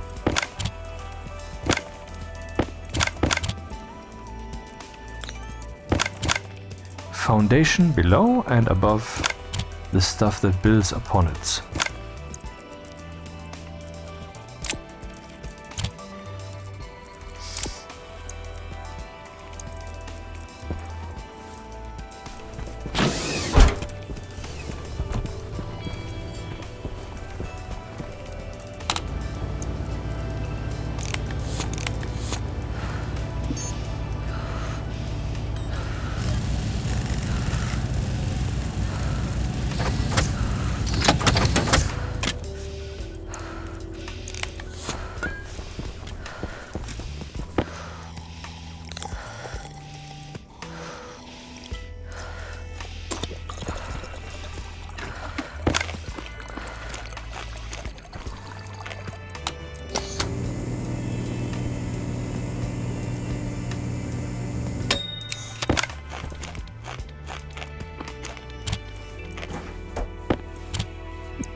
So, how are we looking? Potato seeds, thriving towards seeding, 2 potatoes, so all is well. Pressure is a bit high, temperature is good. On we go, let's start the programming.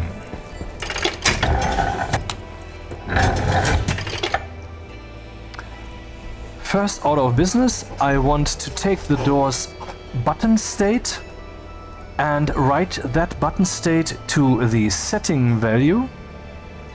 And then I want to wait so that the user has an option to react, but then we get a race condition. I mean, in this way I will make sure, that's good, that if I push the button it will move away from the door's current state. But what I need to do instead is I need to write this setting whenever the door actually flips, because if I do that the whole time, then the door will not react every time I click. I might just be clicking in the moment that the value has been set, and then the yield comes, and then I'm sensing whether it has been pushed.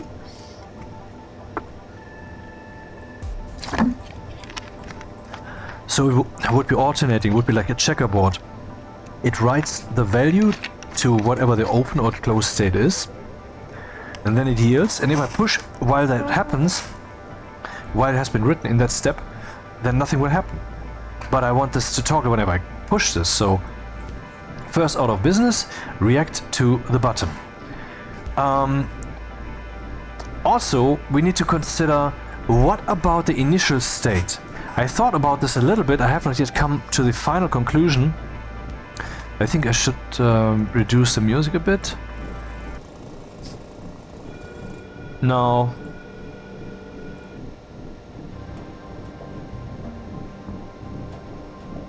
That's okay. Okay, let's think about this. We have that box out there with potentially dangerous air. When the airlock is initialized, it doesn't know yet where we're coming from. We can remember that we are a register, so writing the source code anew will not go through that same cycle again. Except if I want to, there should maybe be a reset button on the door or whatever, I don't know.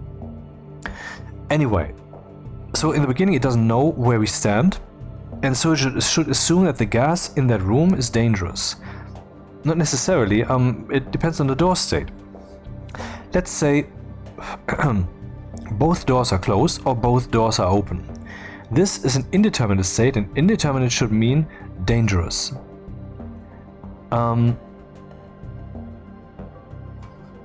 Maybe I should write individual airlock stages.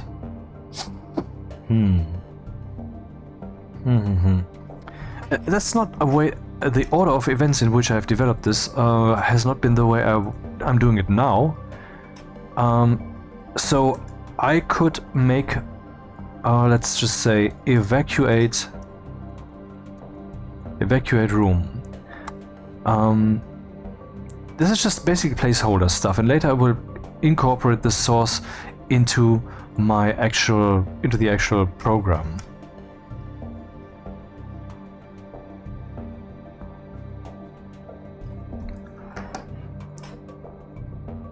Oh right, I haven't yet. I need to define some devices first. Powered vent large.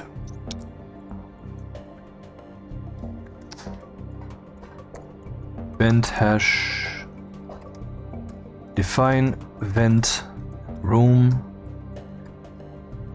That should be airlock vent room. And I will just, I mean, both vents have the same name because they're the same device in principle. And then we also have world.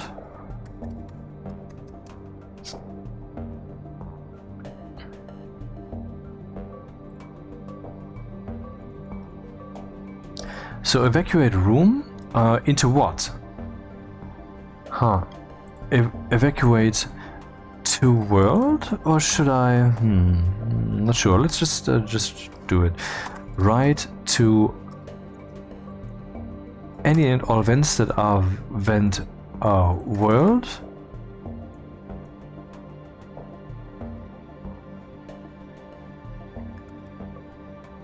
What? Oh.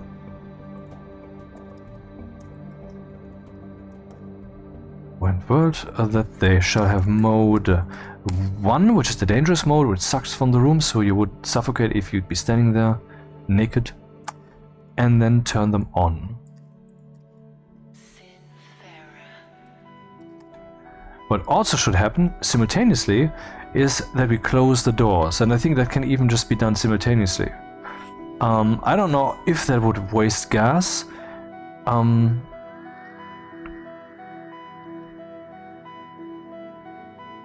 But I mean, if I evacuate to world, that normally will be the closing of the garage door.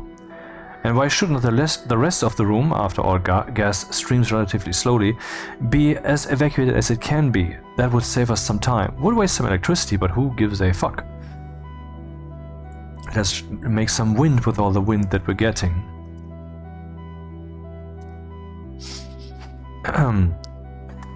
Can I control the garage door? That's actually something I should try to find out. And the pipe analyzer should also be defined here. Define pipe analyzer hash structure pipe analyzer, but the word size had to be put in there somehow. Structure pipe analyzer. Define well, airlock hash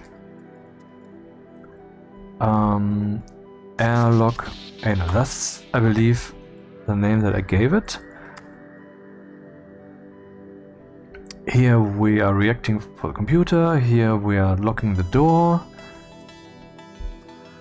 which is not something that would necessarily stay. Yeah, let's do that. That was actually wrong, but that will certainly jump into my eyes. Like, what the fuck is this shit? And I can fix it. Write batch named into the pipe analyzer that it shall be locked, so I cannot accidentally turn it off, and then tell it to be on. Then we also need to look for the airlock door medium,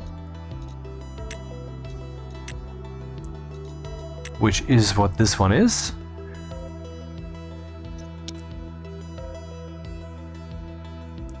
Define hang door mid hash. Not that I need the medium here. I mean, I could do the same here, vent large, so no, let's not do that. And there will only be one hangar door. Or, well, I think there's actually multiple hangar doors, but I mean, seriously. This one I will not name. Why would I? And I want to find out if I can open that from here. So write batch named into hangar door open 1.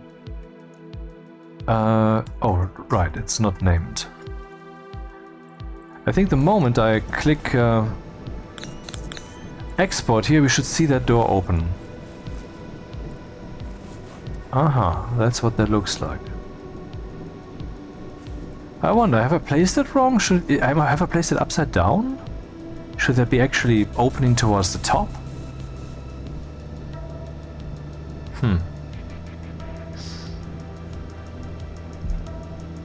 Anyway, we can now control that door. Let's close that again. And also put that down here where the source code is. Evacuate to world. If we evacuate to world, what we want is definitely for both doors to be closed.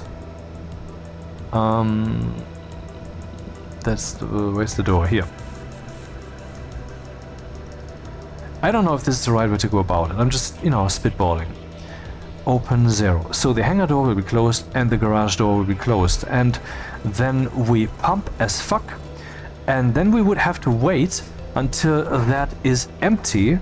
But that's not the way I want to go about it. I don't want to have a wait cycle in here. I just want to elegantly go into the main loop every time and then jump around based upon the current state of the airlock. Yeah. I believe this can actually be put up here to save some lines.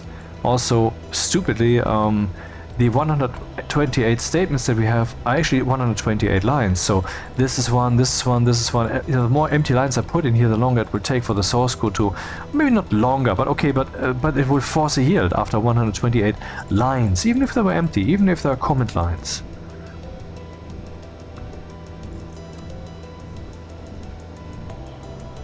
Pipe analyzer, let's do that up here too.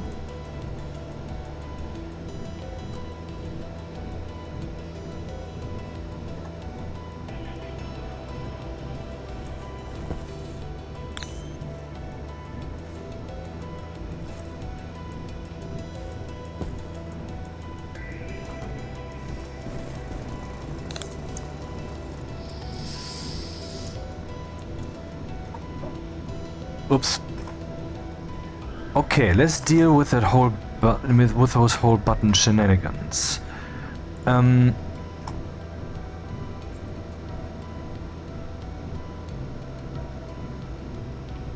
Let's determine whether the button has been pushed. I will just make an alias for that because I'm really currently running around in a landscape for which I don't have a map yet. So alias button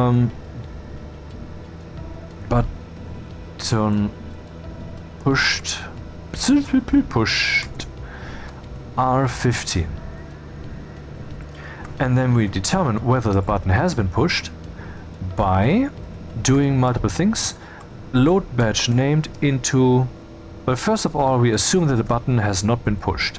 That's how we start. Maybe this is a waste of lines, but okay, let's just do it anyway. Move button pushed 0. Load into R0 from the door. The open state.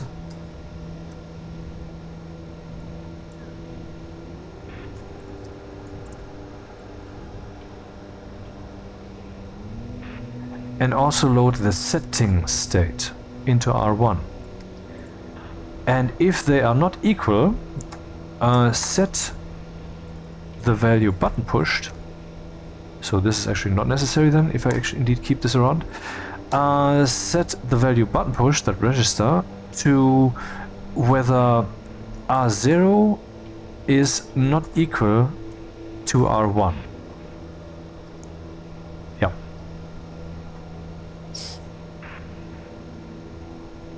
So that's the thing. And if that has happened, then something should happen in here. I think I will install an LED, or maybe... Yeah, let's install an LED. Console. Console mio. Of course, there's no copper.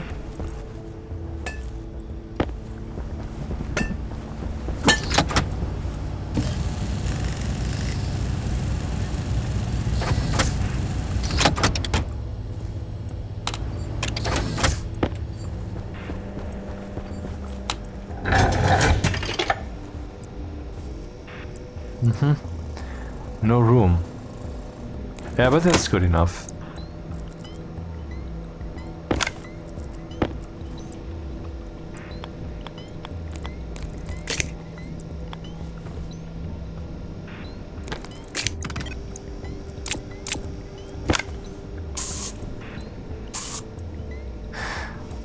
Okay. Why is that bug still in there, goddammit?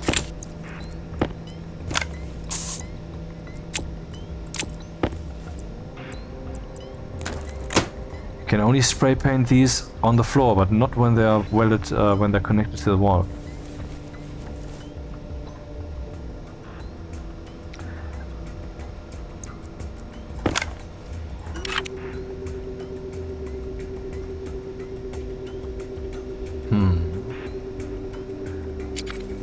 This is the computer.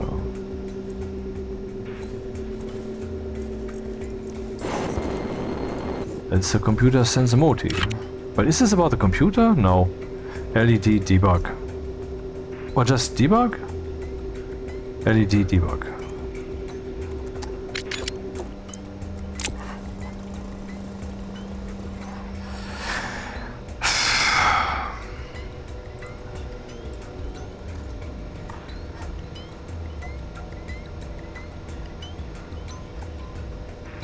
Something like that, right? Define.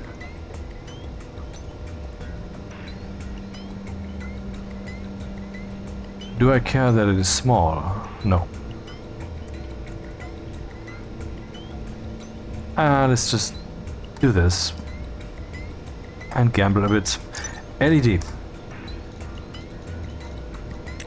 Structure console LED 5. So almost correct.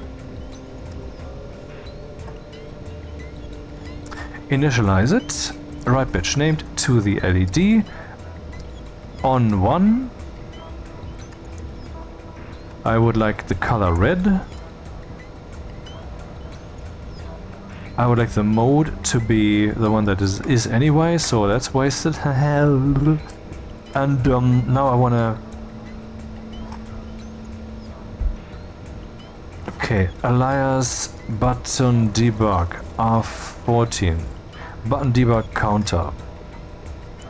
So whenever I detect the button has been put, whenever I think the button has been pushed, I want to increase that value. So what we do is we write setting button debug counter, and whenever the button has been pushed, I want to do that thing. So let's see, branch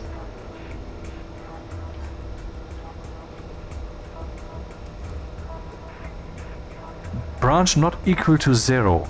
Button pushed, in other words, the button has been pushed. And I'm saying AL because it shall be a subroutine.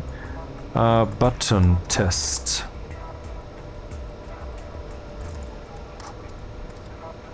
And here I will just increment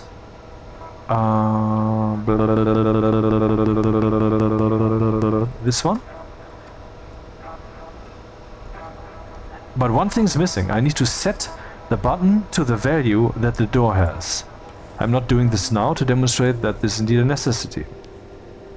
Export. Okay, it's already happening.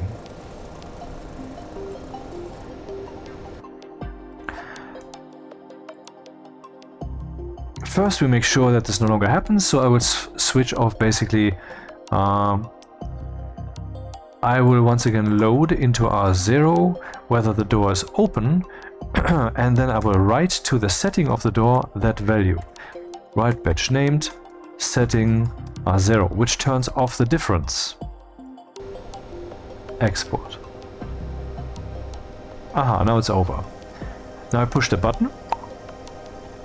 I thought I did. Doesn't this work?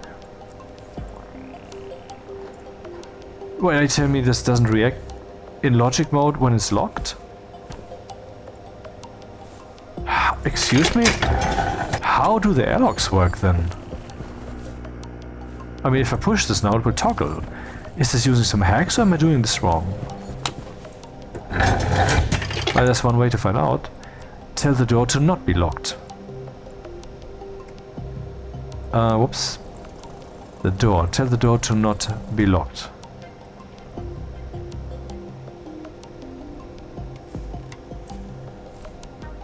Aha. That's interesting.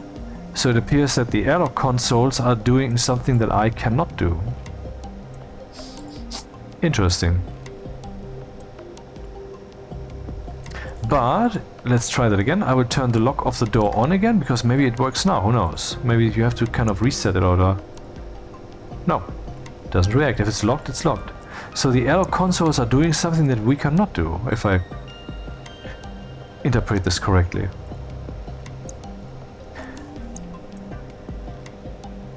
So let's check once again if I do not set the door like I'm doing it here, will it just keep counting? I mean, it would be logical. But yes, it will.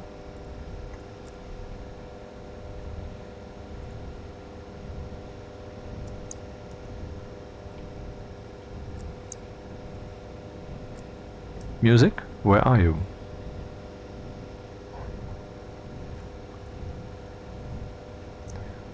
Huh, for whatever reason the music doesn't continue. Maybe I have some internet problem right now. Windows is saying I'm supposedly still on the internet, yep. Drone zone works? Let's use this then. It's not so chewed. So we can now detect whether the button was pushed. I also would need to install a button down there in the hall. Maybe I should do that right away, and that we're dealing with this topic. And then we remember, oh no, I first have to program. What kind of switch would that be then? I guess it would be one of the logic switches, right? What else?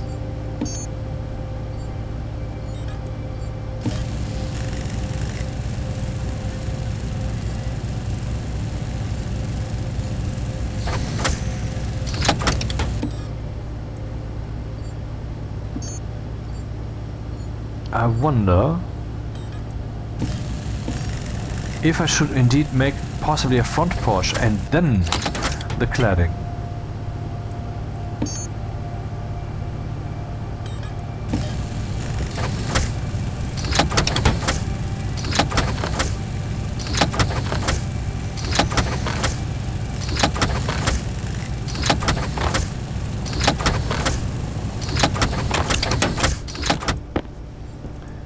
Come on.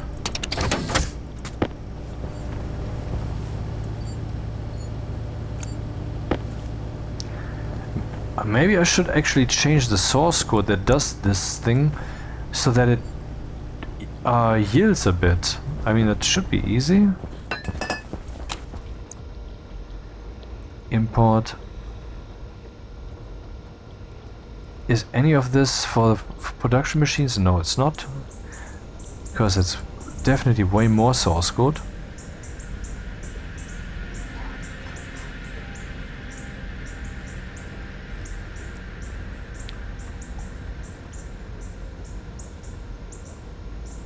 Aha, deal with printer. So here we are saying activate. But that's too early. Branch greater than 0, printer is on. Load batch named R0, stacker R1 on. If this thing is on, if it's equal to 0, we skip. Else I would just add a yield here. Was there some relative branching greater than no. So let's read this again. I'm loading whether the actual current printer that I'm calling the subroutine for is on. If it is greater than 0, then we go down here to say printer is on, and then, well, turn the stack on. Otherwise, load from the stacker whether it is on. If that is equal to 0, so the stacker is off, then we can just return, because then there's nothing to do. Else I will yield so that some stuff that is in the pipes can reach its end. Maybe I have to yield twice, I'm not sure. And then I'm pushing the activate button of the stacker, wait a bit so that it can actually react, and then I turn it off. This should give us a slightly better manufacturing experience. Let's test that right away, since that is now reproducible with the cladding.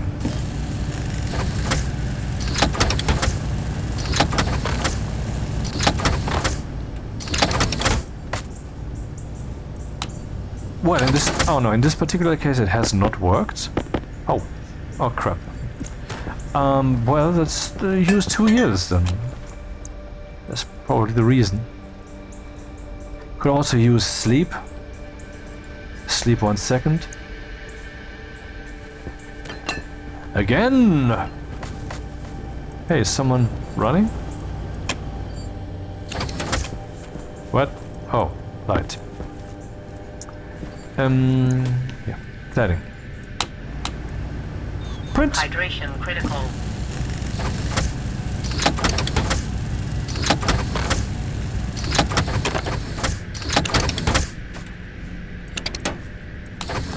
That didn't work. Am I doing this wrong? Do I need to yield longer, or is that absolutely not the approach? I don't know, let's yield 2 more times then. Because that should yield an answer.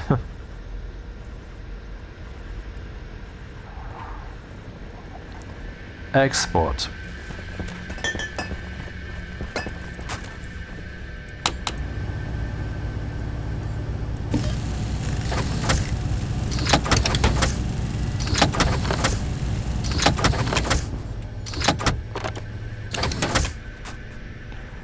The answer is I was right. So let's make that 3 yields, which I think should be enough.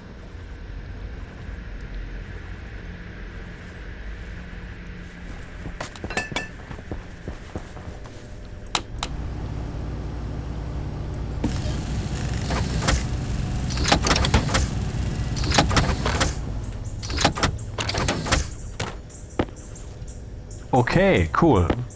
Got that under control.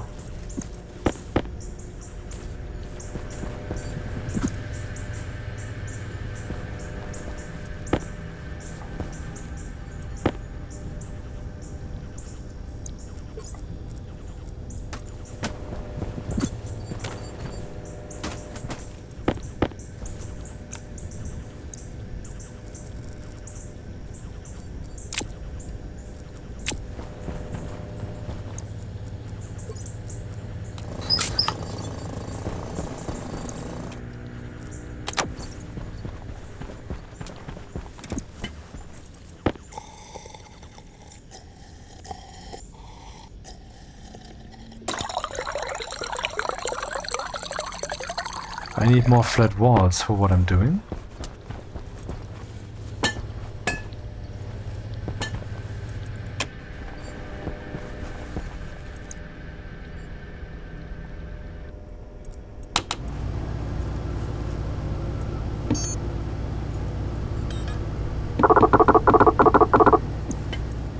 Steel! Oh, there's steel, 500 grams. Let's use that.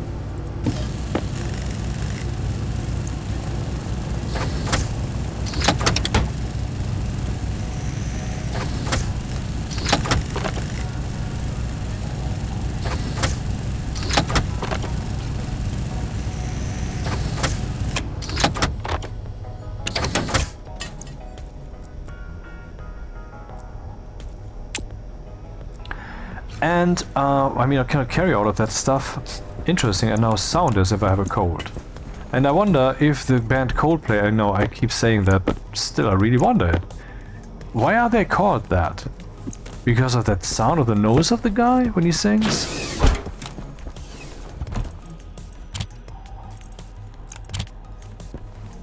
Anyway,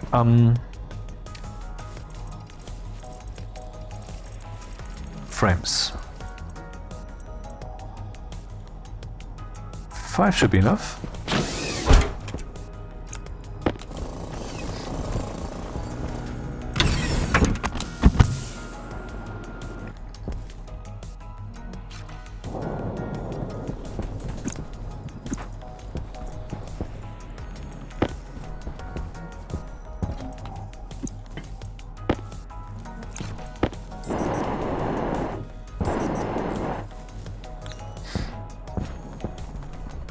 Yeah, in the previous episode, I think it was, yeah, in the previous one, I actually mined all of this stuff. This was a snow layer up to here, and I just removed everything, so we have some kind of playground for the car to drive into, and maybe I will mine more of this away, who knows. I mean, there were also these holes, right? And now these holes are less drastic. Still shitty, but, you know.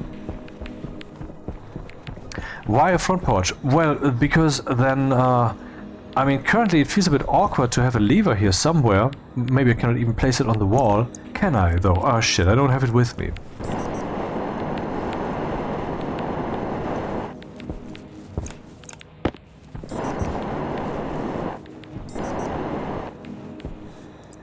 What variants do we have? This one, obviously not appropriate. Then we have the important button that you first have to open. Then we have the dial. And we have the push button, that sounds right. And then we have the lever. I could use the lever for this. And then reset it. But why bother? I mean, you can just use the doorbell, basically. And that could be placed right here.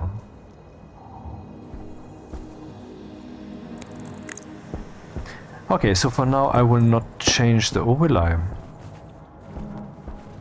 Yeah, let's make a front porch. Feels better.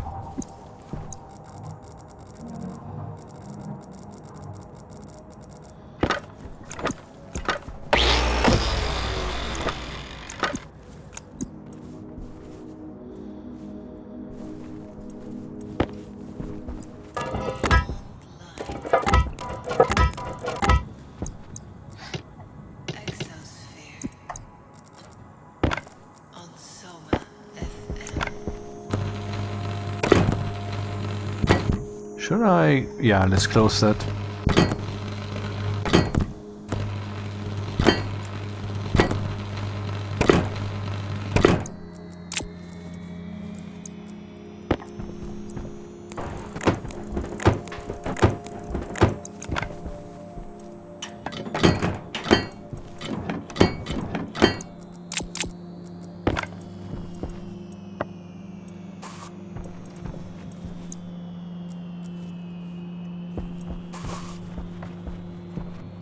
Association.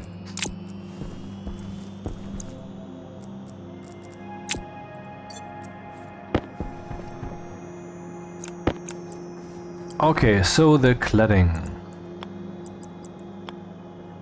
Is that the right one? No, it's not, it's not, it's not, it's not, this is the one. So I have 4 in my hands. Now I have 2. Okay, I kind of thought that.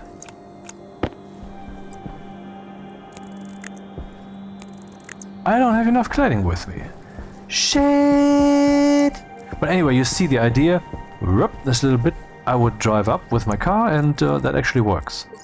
Not my idea, someone told me that, but that's why we're a community. We exchange information, right? No, that's not the reason. It's just an emergent effect of the overall circumstances, and we make the most of it. Yeah, okay, whatever.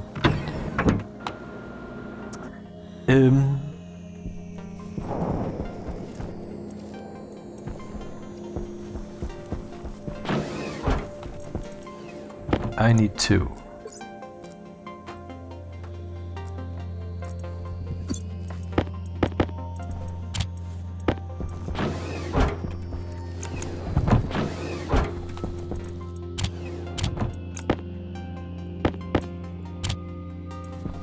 Anything else I could leave here? I guess I shouldn't need any more insulated pipes now, or glass for that matter. Let's leave all that crap here.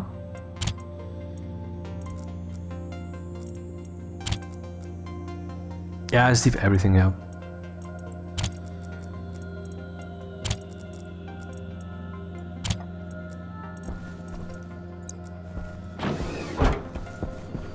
Cables. Do I have cables? I do. Probably also enough for this task. What is missing? Nothing.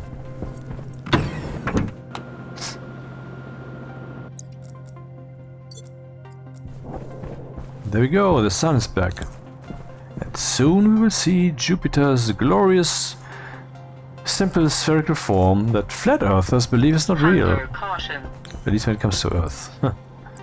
Fuck me. But then again, there are people who are standing behind Keir Starmer, so yeah, it's all sorts, I guess.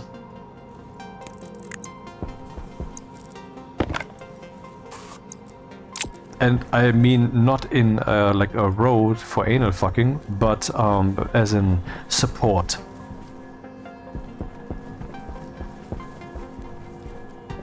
Yeah, coming along nicely. I want to make inner walls, but only once this whole thing has been done.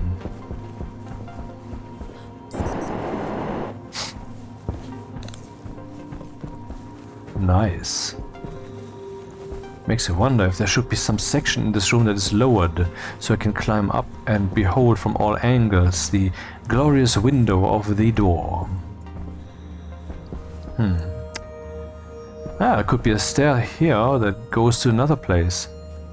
But no, that's not for now. The button. It is behind this wall. There we go.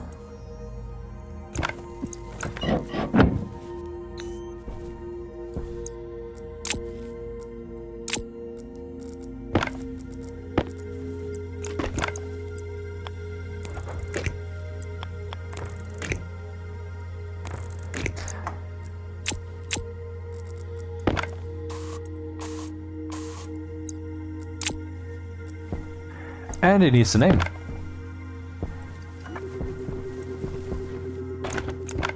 Oh, I cannot reach from here? Oh, yes, I can. The button is called airlock button. Button.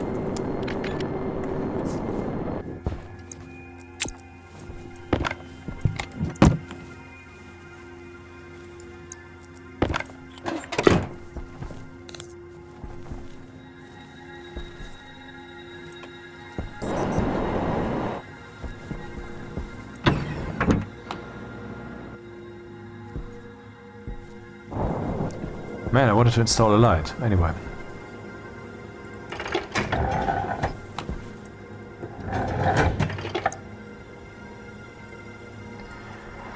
Okay. Edit, edit, edit, edit. Did I click edit? I think so. Yeah, okay. It took a while to render all these textures. This line is a texture, that's a texture. It's cool hack by Rocketworks to implement this editor in this game. There's the door, now we need a button. Define a button airlock? Hey wait, airlock? Yeah, airlock, airlock.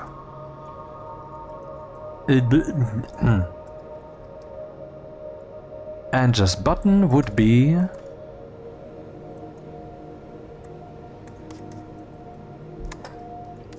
Structure logic switch. Let's see what that is. Switch.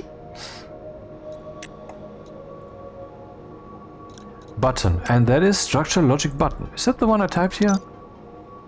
No, not logic button. Okay, so now we have found out whether this button...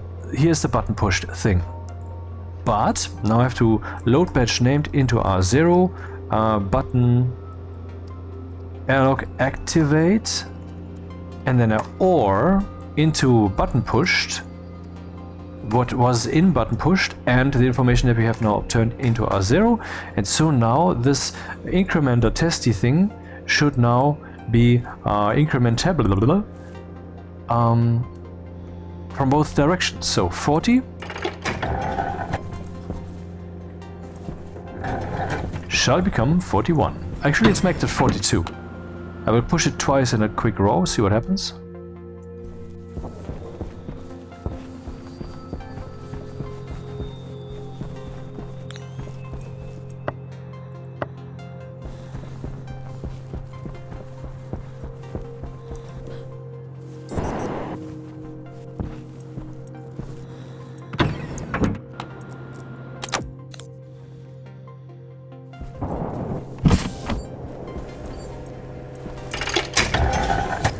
$42, we're lucky, okay. Currently that works very well. Yeah, but now for the actual meat. I don't know if I can pull this off in this episode, but hope maybe it works. Let's see. Okay, this is the computer stuff, whether it should be on. This is the button detection thing. Then we are just doing the button counter debugging.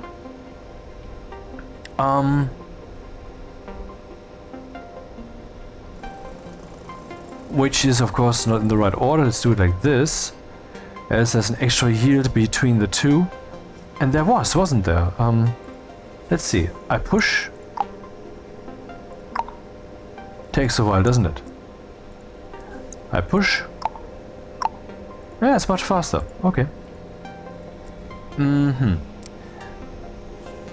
So the button push should not be cared about. Actually, whenever the airlock cycles and completes whatever the fuck it's doing, it should in the end clear that button state so that we are not piling up tasks like you can do, for example, in Windows, which is a good thing, that you can click some things while it's still busy and afterwards it will react to those clicks. That's good. But here that would be not so good. Like, oh, I clicked it again, oh crap, you know, you don't want that. So now the airlock needs to react to that button push. Does it? Well, it depends on what it's currently doing, right? I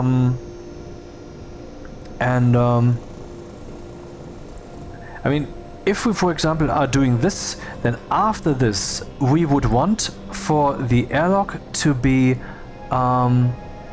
evacuated. Yeah, we would want to wait until the airlock is empty. By the way, I haven't yet tampered with the gas sensors. Let's get those into the game. Define sense gas hash structure gas sensor, and just read those out for a little test. Load batch into R0 gas sensor pressure sum right to the housing this value and see what it looks like. Do we have a value already? No. Export. Aha, so 187. What? Oh yeah, of course, haha. Hunger critical. I said some, and that's wrong. It would have to be maximum, because we want to wait until the airlock is as empty as it can be. So every last sensor counts. And then we get the 46 kilopascals of the outside pressure, of course, because there's an open window. Okay.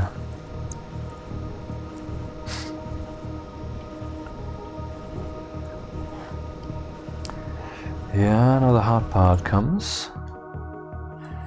Let's say I switch the ship on and it didn't do anything. There's no memory, no nothing, as an initial state or whatever. What should it do? Let's say we have state 0. I think we will have a state variable.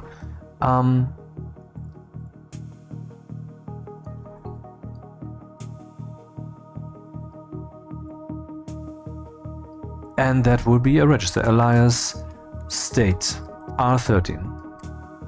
And initially I would, no, should I do that? No, it has value 0. So we want to find out now what mode, what state the airlock is in. If the airlock is...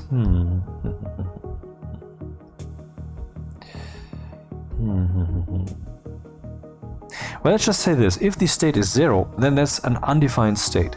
And then we want to determine the state that it should have.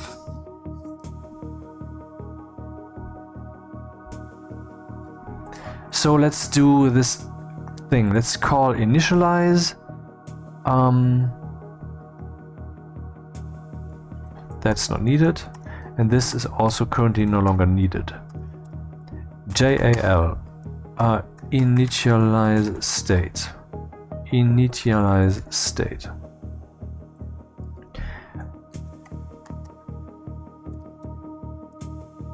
I want to find out what the state of the airlock is.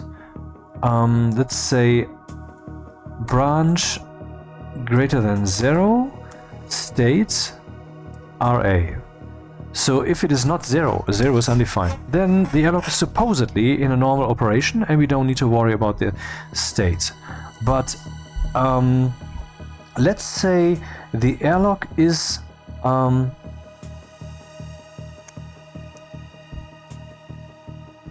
okay, we can make an assumption here. We can say move state 1. And I will say that state 1 is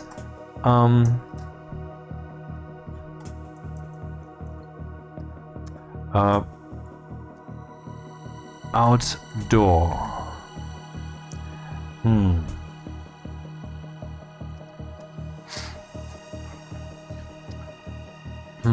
Wait a second.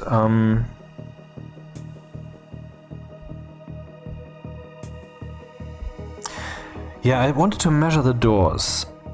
I think... Well, it depends. Let's just say that the outdoor is closed and the indoor is open. If that were the case, then that would be the indoor state.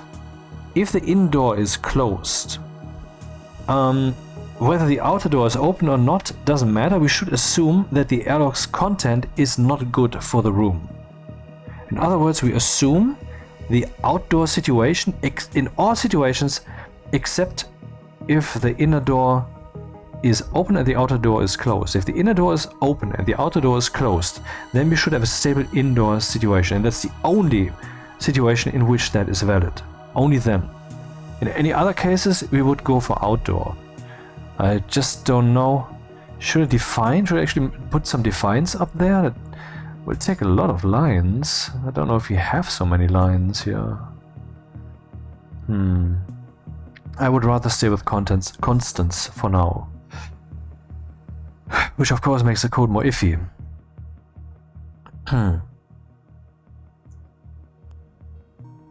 So we assume that we are in the outdoor atmos state. And that is state 1. And there's only one situation when we would disagree with this, and that situation is outer door is closed, inner door is open. So let's find out if the outer door is closed. Where is that? That is the outer door, hangar door. Load batch into R0 from the hangar doors that exist, whether they are open. If the hangar door is open, then we can stick with this outdoor assumption. The hangar door is open, good goddammit, that's outdoor situation, definitely. But there's something else. If in that situation we also initialize the door, maybe I should just call it initialize and not initialized state. Because the inner door should definitely be closed. But you know what? We can just do that blindly. There's no reason to. But first I would have to know.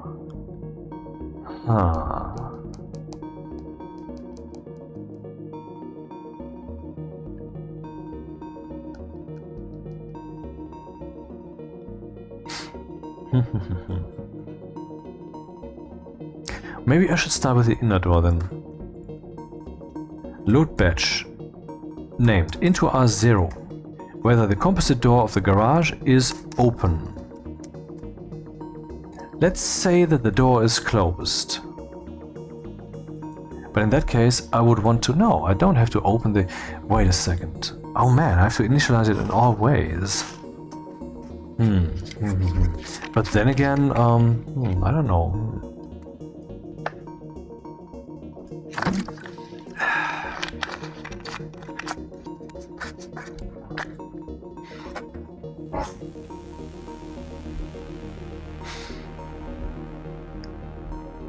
So which combinations exist?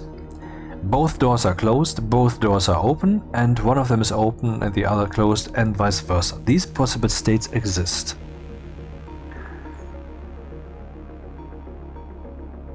And I don't want to just assume that, well, if we don't have a state yet, then we will just go outdoor and set the doors accordingly. I might just vent tons of valuable indoor air, and I think that will even be indeed my initial state, to the planet, to the moon. That's not what we want. I can just assume that this will be our starter state, of course. But I don't wanna. It would be cool if that thing would be intelligent enough, in quotation marks.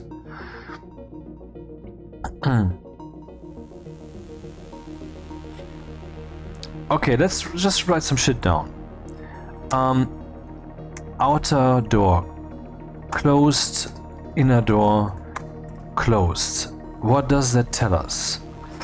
That tells us that we want to open the outer door, because then we have the planetary situation.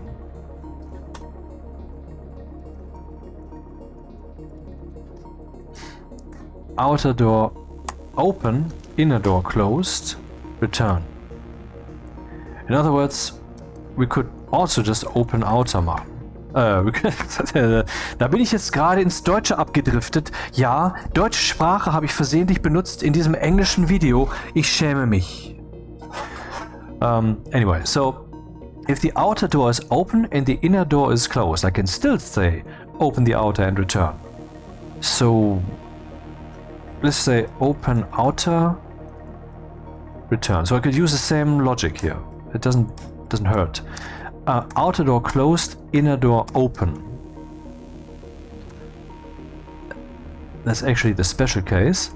Outer door closed, inner door closed. If that is the case, we assume open outer, return. Interesting.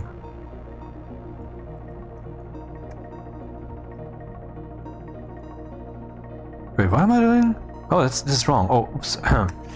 Outer closed, inner closed. Outer open, inner closed.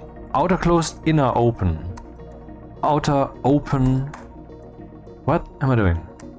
That's what I need. So, outer closed, inner closed. Outer closed, inner open. Outer open, inner closed.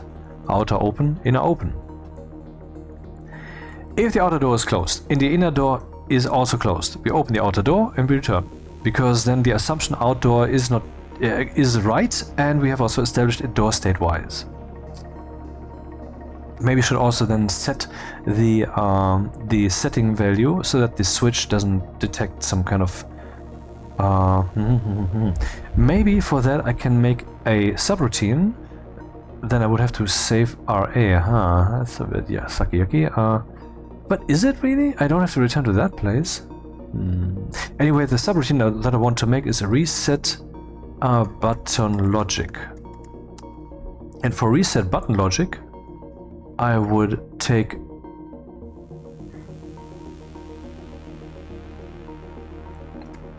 the inner door's openness,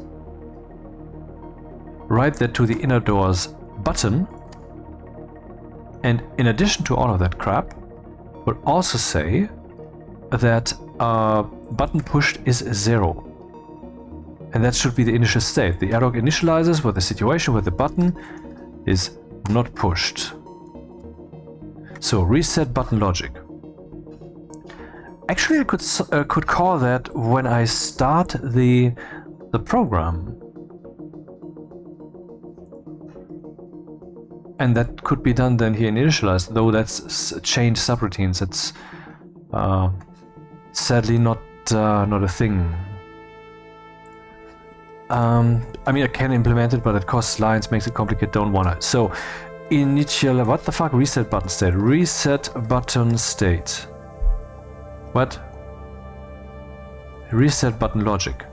First we reset the button logic, and then we initialize the airlock.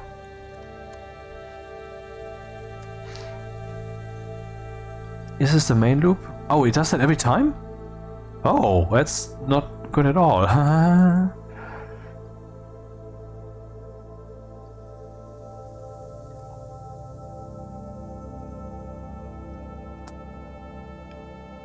Reset button logic is to be done here. And then we initialize the airlock.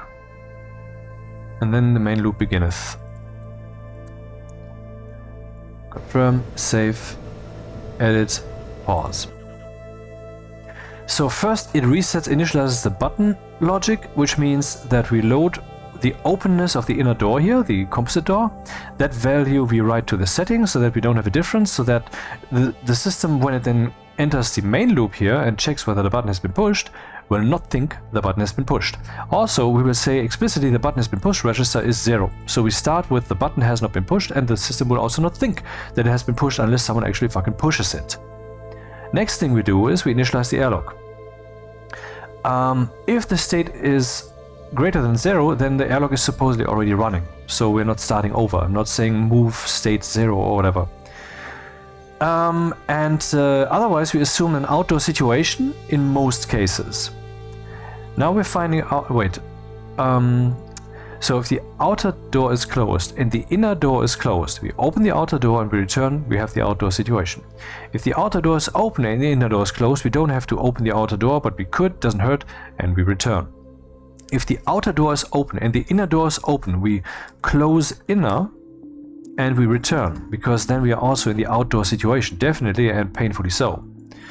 And if the outer door is closed and the inner door is open, then we have the indoor situation. And what do we do then? So that's the only scenario in which we have that. And what does that mean logic-wise? It means, let's say we openness 0, 0, 1, 0, 1, 1, 1, 0, 0, 1, 0, 1.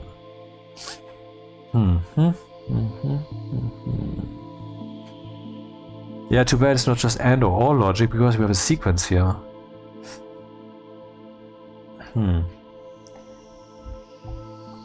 We can do one thing. When the outer door is open, then one thing's for sure. Oh no, this is a bit more complex than that.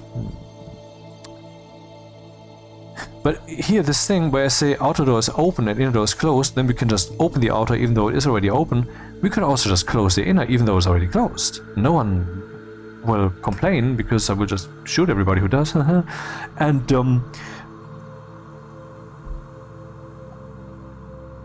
so let's find out. The outer door closed, the inner door closed. I will just load both values here, and since we have gotten used to this kind of thinking by now, I will use R0 and R1. Outer is 0, inner is 1. If the outer door is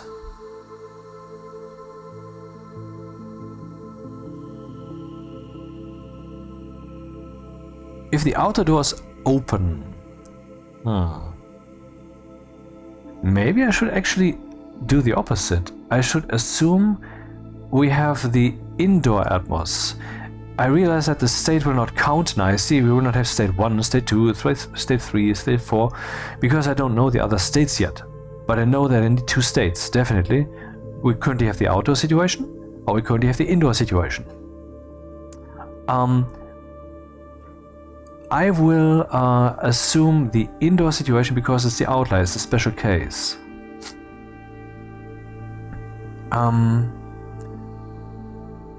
2 gleich equals indoor idle. We are in an indoor idle situation in case 2, or should I say 1? Is that? Oh man, okay, let's just do 1, goddammit. So 1 is indoor idle. Then we load both these things. And if damn it, I cannot... If the outer is closed, BGTZ are 0. Let's not tamper with that, because then I will just fall flat on my face. There's too much going on here. Initialize airlock. Too bad we can't use underscores. That's a bit annoying.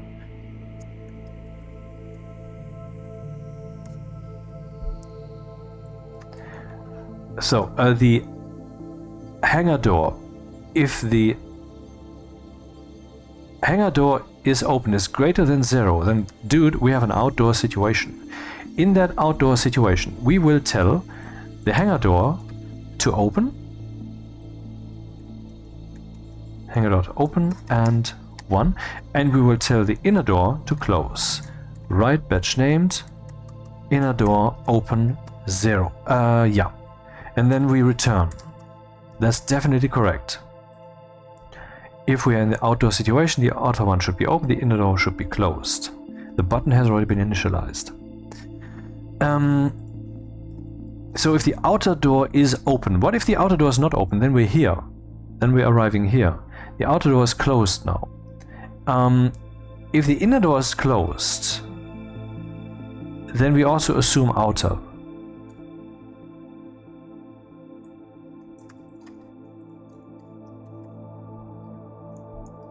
Let's see again.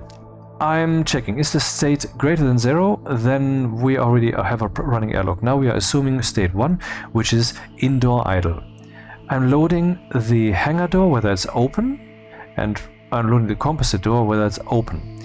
If the hangar door is greater than 0, is open, then we have an outdoor situation, and we open the door, in case it wasn't yet, and we close the inner door, and we return.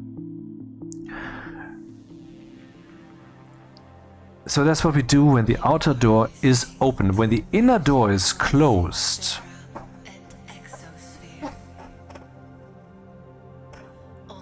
we have dealt with the two outdoor situations. The outer door is open and the inner door is open, or the outer door is open, the inner door is closed.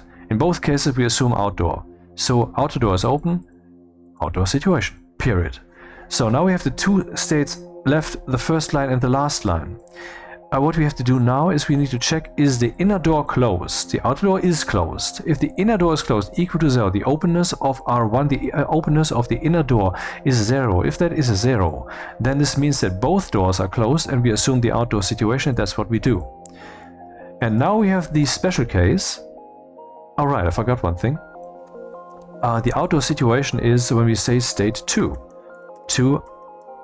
outdoor idle. Important.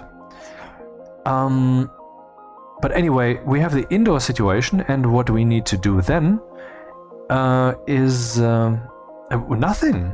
We have to do nothing.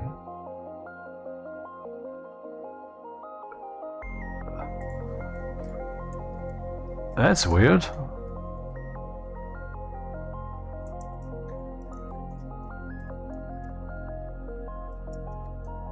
Is it really that simple?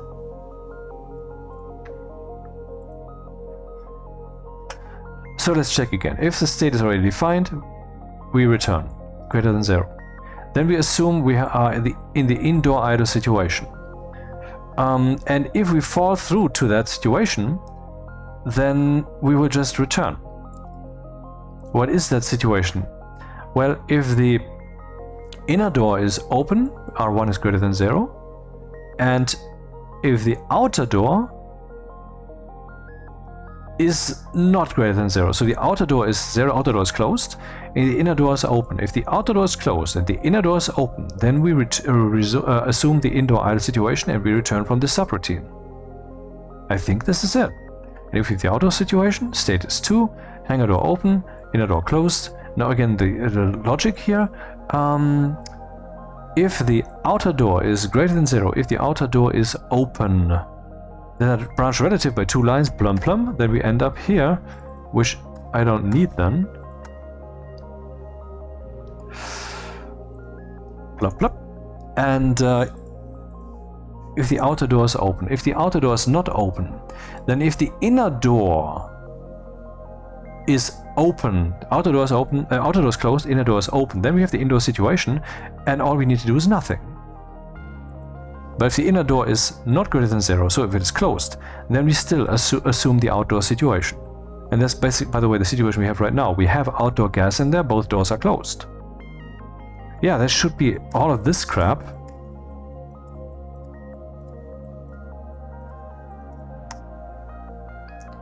Let's save that. Oh, it's opened the door. Oh yeah, of course, because it's assuming we have the outdoor situation, so it's opened the door. Huh. That was not very painful. But what now? Now we have to react to the button. But we don't want to react to the button in all cases. It depends on what state we're in. In other words, we need to branch now. If we have the outdoor... I think we'll actually be able to pull this airlock off in this episode. And then we use some tissue paper.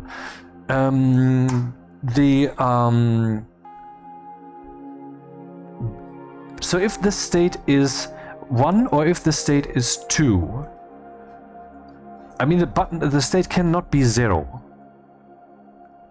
The state can be less than 0, greater than 0. I can just do this also. If is less than 0. Oh, wait a second. No.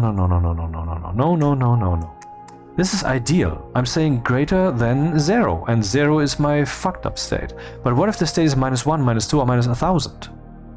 Then the same thing happens, so we're fine.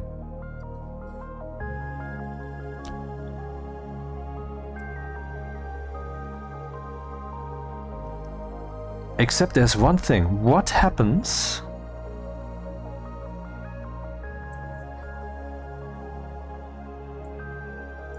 I think I need to change the initialize airlock logic.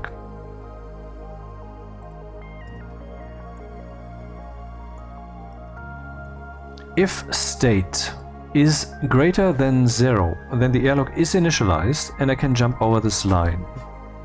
Why am I doing this? Because I want to check the state that we have here and do some logic, but at some point I'm going to check, will have done all the checks. And if I'm still in that place, then I want to call initialize airlock, because it means we have state 15 or something that doesn't even exist, and that would be illogical. In that case, I rather reset. But if I reset, I cannot do something here that would exit the subroutine. I mean, 15 is still greater than 0.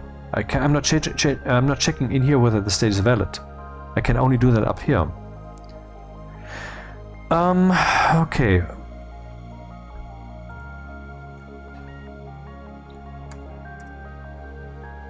I think this will actually not be a subroutine in like a stack or RA, but it will be branching, and then it returns to yield.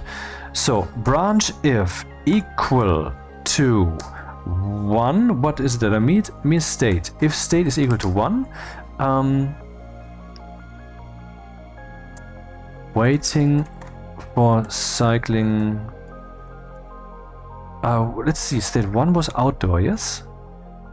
1 is indoor idle. Okay. Wait for cycling to outdoor. State 2, wait for cycling to indoor.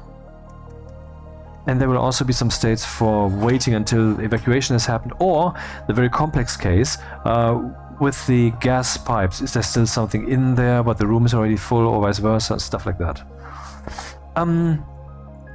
So, waiting for outdoor. Waiting for outdoor, and after we're done here, we're jumping back to start. This is not a subroutine in that sense. In other words, once I've done all of this stuff, I will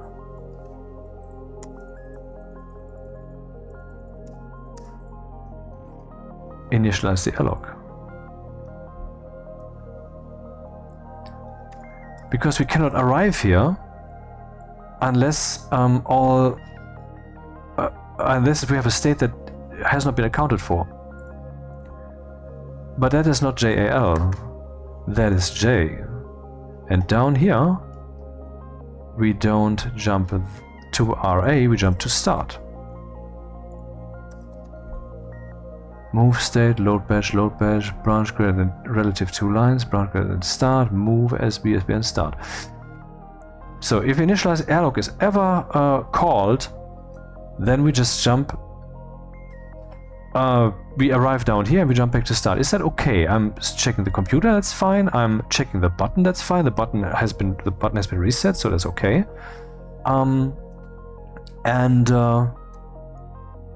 Actually, and the thing that it could do then, if I fall through like this, maybe it actually can't hurt to also reset the button logic. I mean, this has already happened, but I'm doing that up here.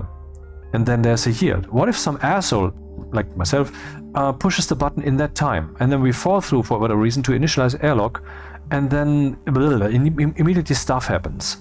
Now that we no longer have this extra subroutine thing going on, we can use a subroutine called reset button logic. Okay, so waiting for cycling to outdoor. We just check whether the button has been pushed.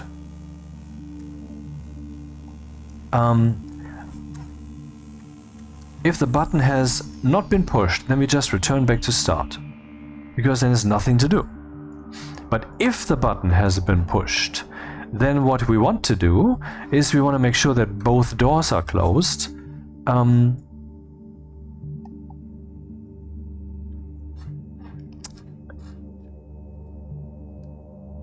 And then I would have to reset the button logic again, but I will do that once some kind of evacuation cycle is over, which will have been enough time for the door to cycle, so that the open and close setting, blah blah blah, that this actually works. I'm not sure, but I think this should work in 100% of the cases because of the timing.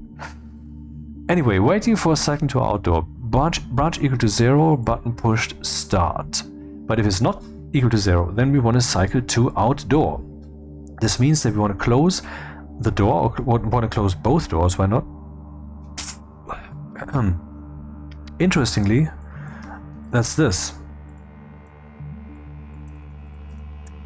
We are closing the hangar door, which was probably already closed, and we are closing the composite door, and we are evacuating.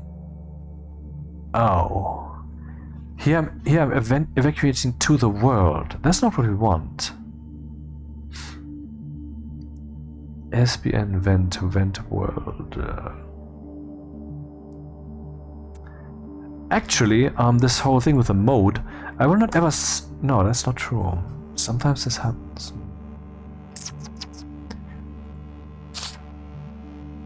So button push, not happened, return back to start. If it has happened though, close both doors, and then we need to. Then I need to check the pipe analyzer. That's something I maybe should do up here, so that we always have that view. So that would be something to remember. Alias pipe tank pressure. Tank pressure R12. Tank pressure R12. Where is... there it is. By the way, has the pipe analyzer been turned on? I cannot see that from here. What? Dude.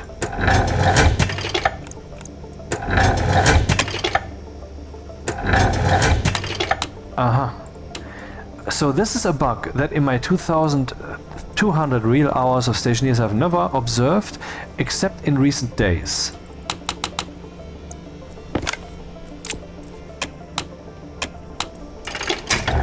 That it's like immediately clicks twice.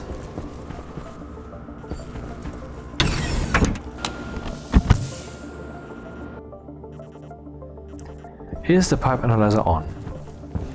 The pipe analyzer is on, the pipe analyzer is locked, so we can now start reading the values, and my addressing of the device is working.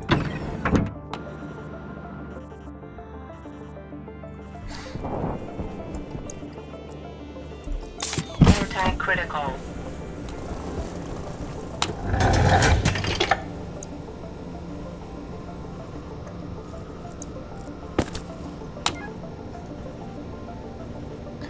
I'm converting the O2 into CO2 with my human fleshy lungs.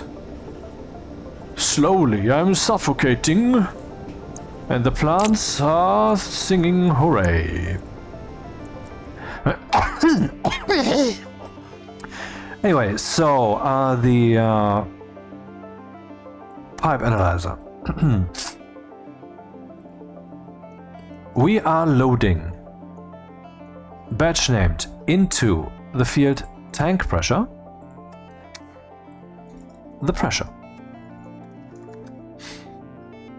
And I should also define a pressure limit. I guess I will do that up here.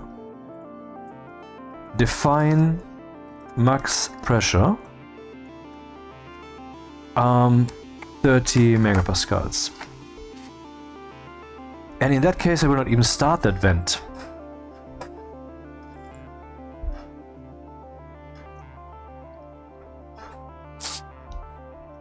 Now there's a little odd let's assume for a second that these tanks were not insulated. So it could be that I say the button was pushed, the airlock now needs to be evacuated, so let's turn on the vents. But alas, the pressure is already so high, I will not turn them on. Next step, we go back to main, we yield one time, and then, or maybe I will just jump straight to that subroutine magically, that's possible too, where I will check the pressure and then I will turn off the vents and abort the cycle because we have achieved that pressure. But what if then the pressure has reduced beyond the threshold because of, what's the word? Because the gas got colder and is now below the threshold. Then I would not ever stop waiting for the airlock to be evacuated, because they have two abort conditions. One is the airlock being evacuated, the other is the pressure. The pressure, though, is no longer a trigger in this situation. But I just said it already. Well, first of all, the tank is insulated, so the temperature doesn't change, as long as I'm not pumping anything. And second of all, I will just jump from the decision down here, the button was pushed, so things will be turned on and such, directly to that checker, which will then solve that problem.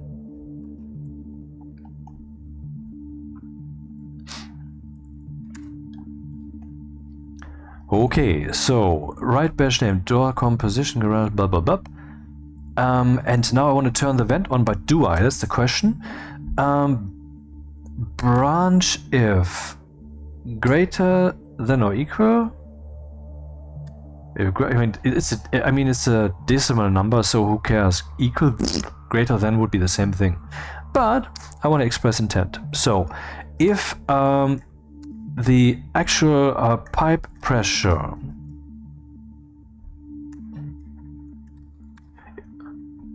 tank pressure, huh? If the tank pressure is greater than or equal max pressure, in that case I want to jump straight to yeah, what is it that I want to do? I want to evacuate the airlock. Once it has been evacuated, I want to turn off all pumps, and then I want to switch to the next state, whatever the next state is. However, I believe that can be the same subroutine that does that. So then I would say wait for evac, wait for vacuum. I jump straight there. And here I'm doing the same. And here I'm actually putting the subroutine.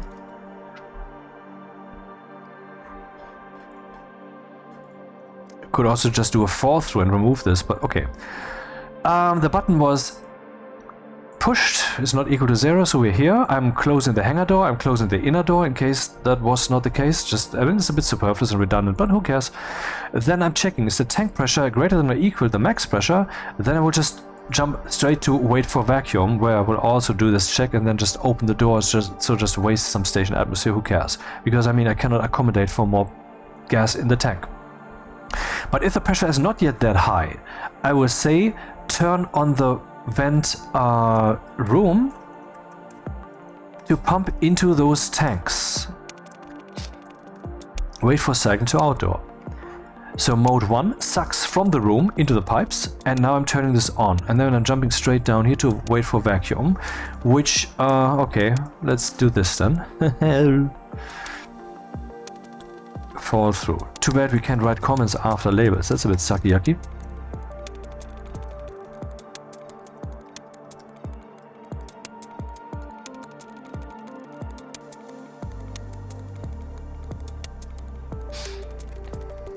What do we do in wait for vacuum? Well, I just realized that this check with the pipe max pressure is it depends on what state we're in. It depends on what state we're in. And this wait for vacuum is actually a loop thing. We will arrive here again and again and again. How does that happen? Well, we will have to write a state. Move state 3. 1 is indoor idle, 2 is outdoor idle, 3 is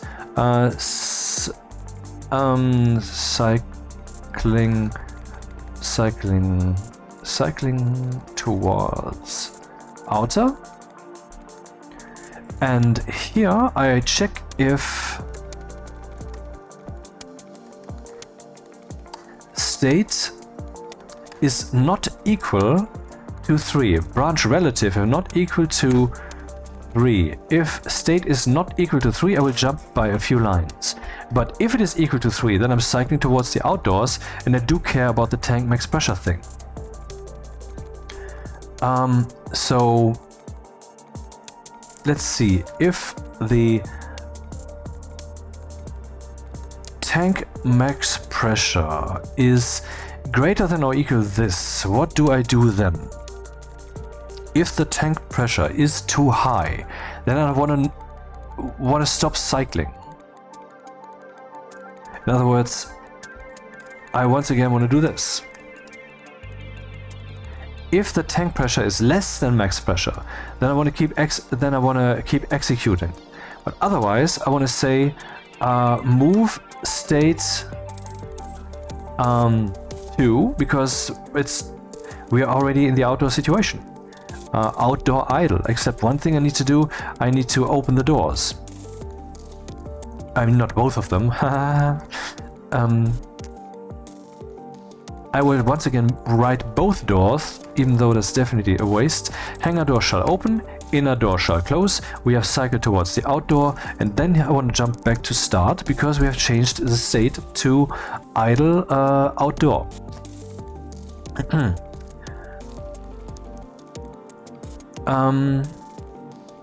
That's all that stuff we want to do is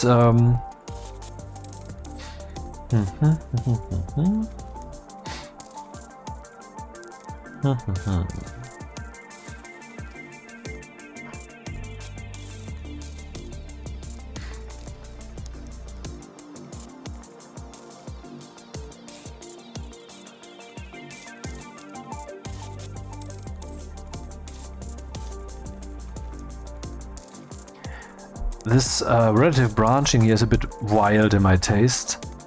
So let's do this. If the state is not 3, cycling towards outer, then we have cycling towards inner going on. I need to pump to the world, and then we don't have this tank pressure logic shit going on. So if the tank pressure is less than max pressure,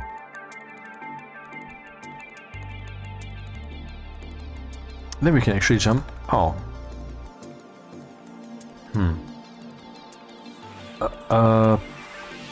Okay. There's multiple ways to go about this.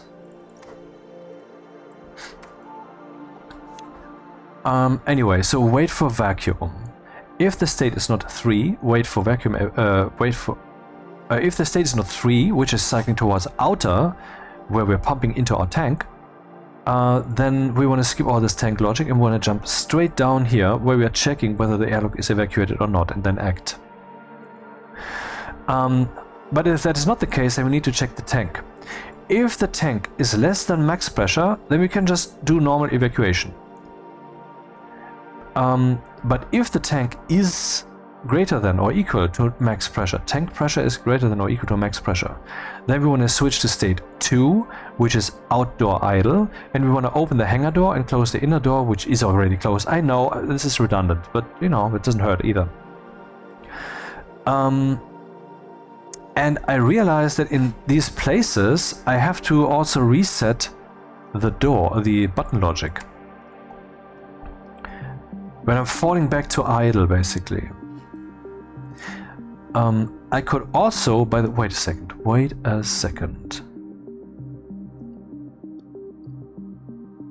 a fucking second. Waiting for cycling to outdoor. Branch equal to 0, button pushed, start. So if we're here, then the button has been pushed. Now I will immediately reset that, because this means that we could possibly abort the cycle. We could react to the button while the thing is going on.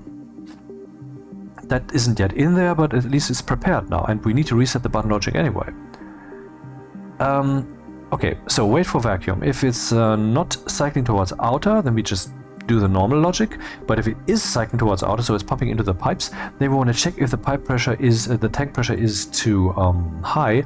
If it's not yet so high, then we branch absolute, not relative, less than down here. But if it is too high, then we just say we switch to state 2, which is outer, and we open the outer door, and we close the inner door, and we jump back to start. That should be correct. Now we have to wait for vacuum execute. We need to check the pressure of the airlock, and I think I should just make another register for that and always read that. Do we still have some lines? Some lines, but not too many. Well,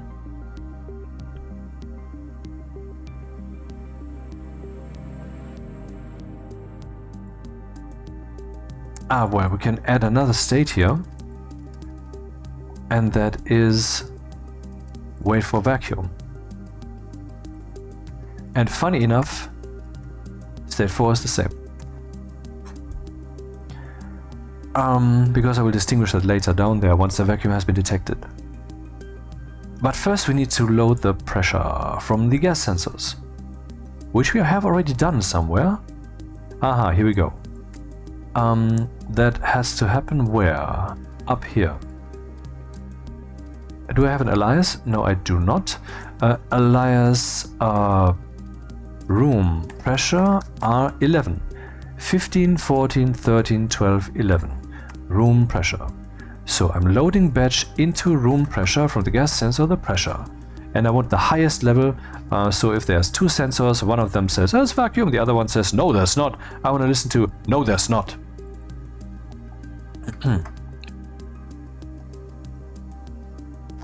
So, branch greater than 0, room pressure, start.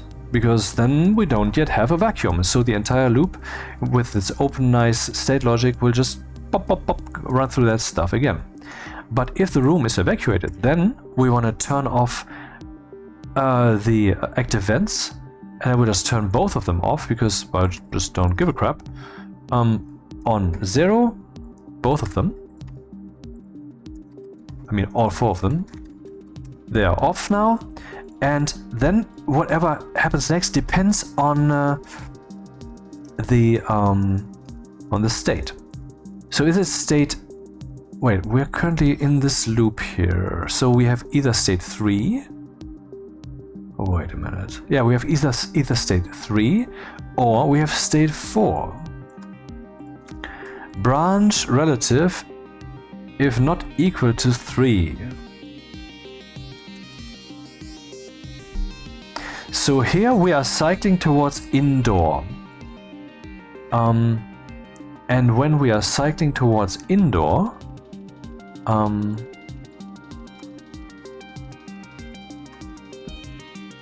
don't know if that call is necessary. That's a bit annoying. Hello? I told you to play music now! Okay, there's some network trouble. Let's switch to something else then. Oh, there's network trouble all over.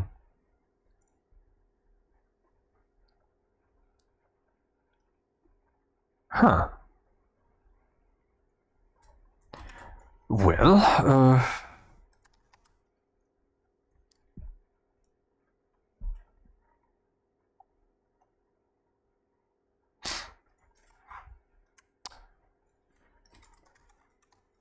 and just play something for hard disk.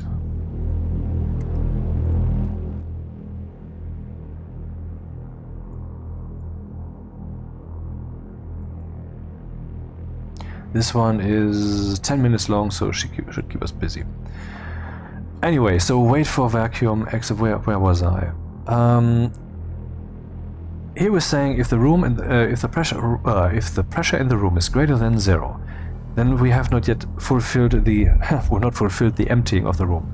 Though if that has happened, then we turn off the vents at all, vents completely. If the state is not equal to 3, then we want to jump somewhere else and do some other stuff.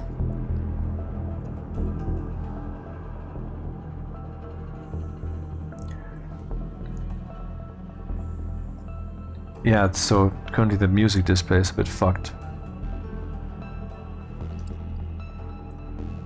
Well, I can accommodate for that, but I guess I'm going to forget this later. What is state 3? I forgot. Wait 3. State 3, cycling towards outer. So after cycling towards outer has finished, of course, then we are afterwards in the outdoor idle situation. And that's also how we should set the doors. So where are the doors?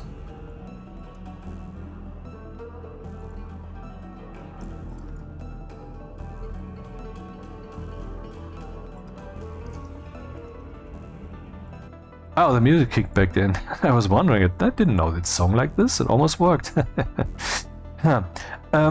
Okay, so outdoor idle, indoor, right badge, hangar door open 1.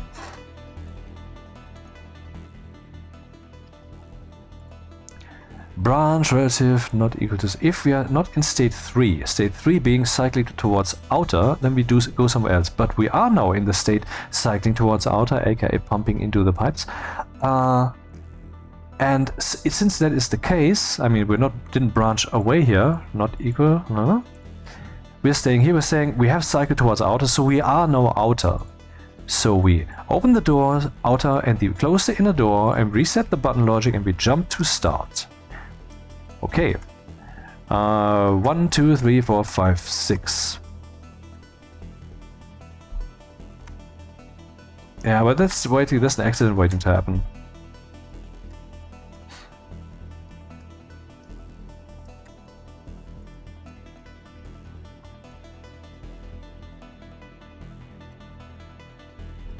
Was cycling towards inner. Not equal to state 3 is cycling towards outer, so that is state 4 then, was cycling towards inner. And then it's pretty clear what we have to do. We have to move state 1, indoor idle, and we have to set the doors accordingly, and we have to reset the button logic, and that should be the entire airlock, I think. Maybe. Move state 1. Outdoor shall be closed, indoor shall be open.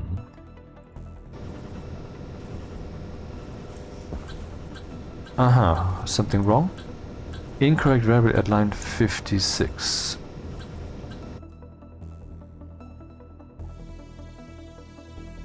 Oh yeah, wait for cycling to indoor. That one's missing. Oh. Well, we don't need these lines.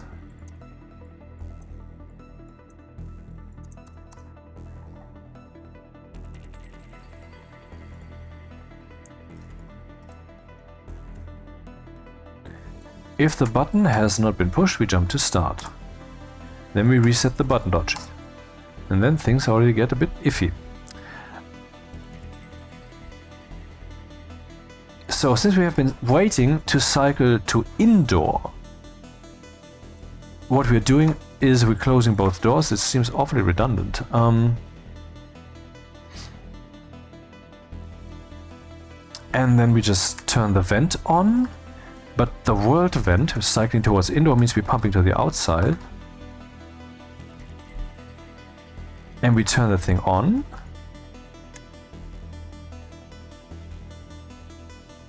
And then we jump towards wait for vacuum. And that should be it.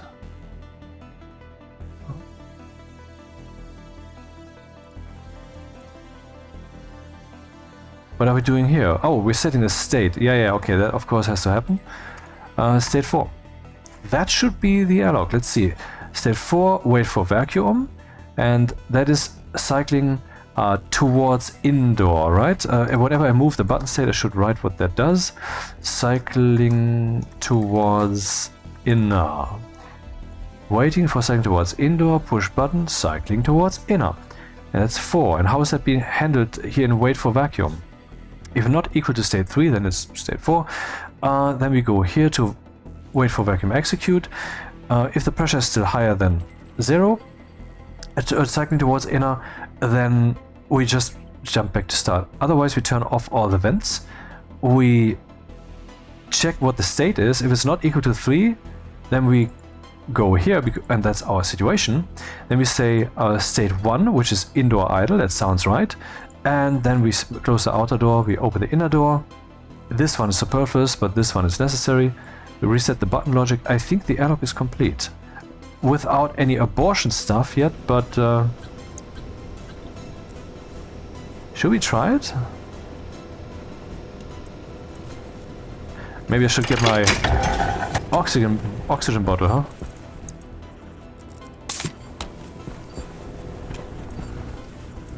No, not here.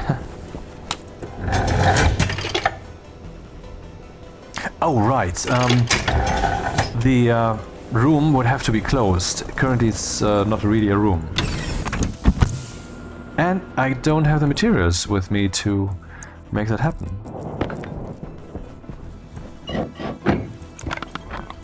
Oh wait, there's another problem now.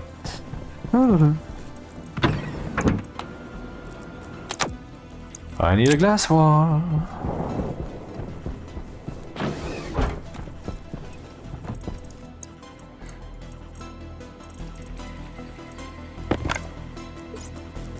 Hydration critical. God damn it, now.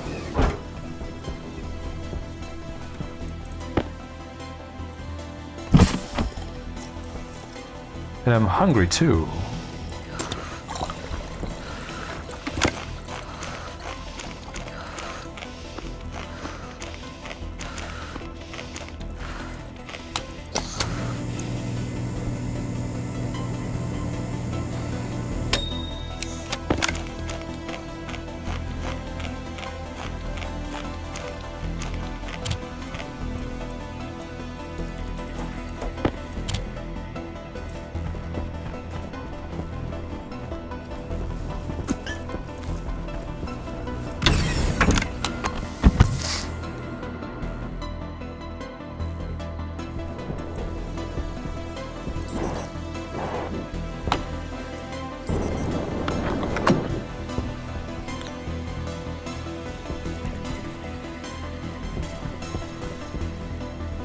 Okay, we should now be able to cycle the airlock by pushing this button.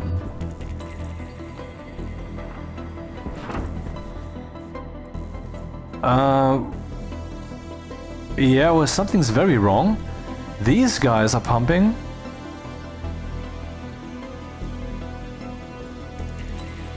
What is happening? Why are they pumping outwards?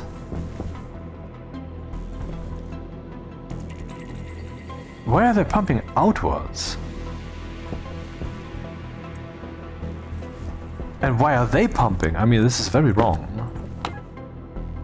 Nothing in there, good. So this little accident, whatever it really is, didn't hurt so much.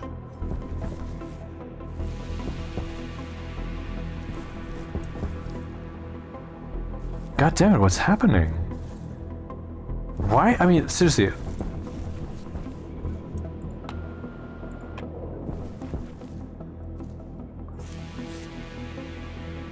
I guess it's currently waiting for evacuation. But why is the mode wrong? Is the mode different from the active vent? I'm pretty sure that's not the case. I mean, I've programmed these guys lots of times. Mode 0 outward, 1 inward. 1 inward as in suck into the pipes. But it's not. What's happening? I guess maybe... well, I haven't yet tested actually the programming of these guys. Maybe that's just a mistake there. Oh, disappointing. But okay, that's life.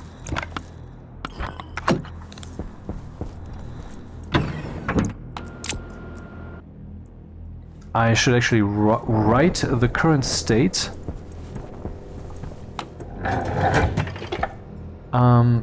to the ship housing, which is currently saying something random.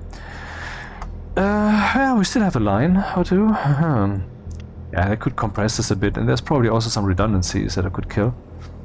And there's this computer motion stuff, motion sensor for the computer, which doesn't have to be on this chip. So there's options. Anyway, what state do we have? Move? No, not that. SDB setting state. Yeah, close one. Export. State 4, actually. What?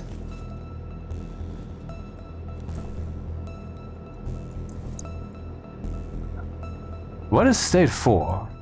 And also, I mean, this track is nice and all, but we've heard it now.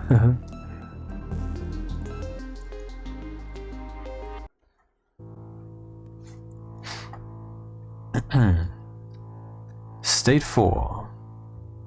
Supposedly, it will jump when it is in state 4 to wait for vacuum, and that is also the behavior that we're seeing, as in the airlock isn't doing anything. If we now had an abort button, that would be cool, but I don't have the lines for it. Yeah, I mean, I can make some room, that's not the point. So wait for vacuum, that's where it's jumping. It's not, a state is not equal to 3, and that's indeed the case, then we say wait for vacuum execute. Is the room empty? No, of course not. Yeah, but why was it initialized like this? What happened there? Vent, vent room, vent, vent world. Airlock, vent room, airlock, vent world. Is that, are these the names anyway? Crap. Oh no, not that again.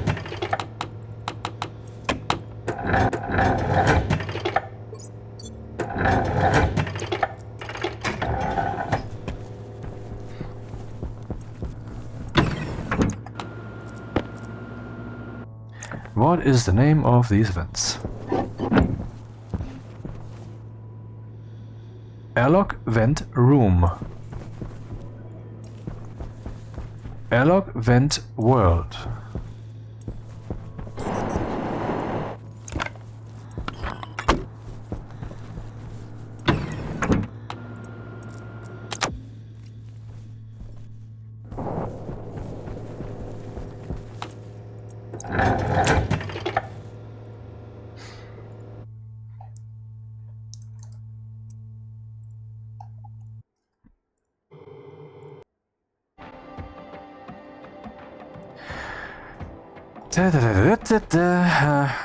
Airlock, vent, room, airlock, vent, world, vent, room, vent, world, vent, structure, powered, vent, large.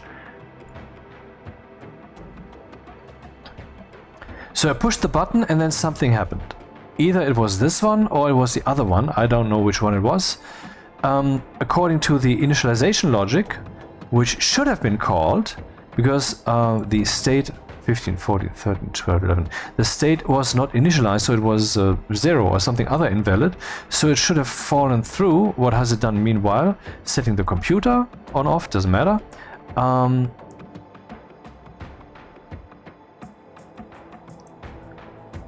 Loading the button pushed information and loading the room pressure and the tank pressure and writing the state of the housing.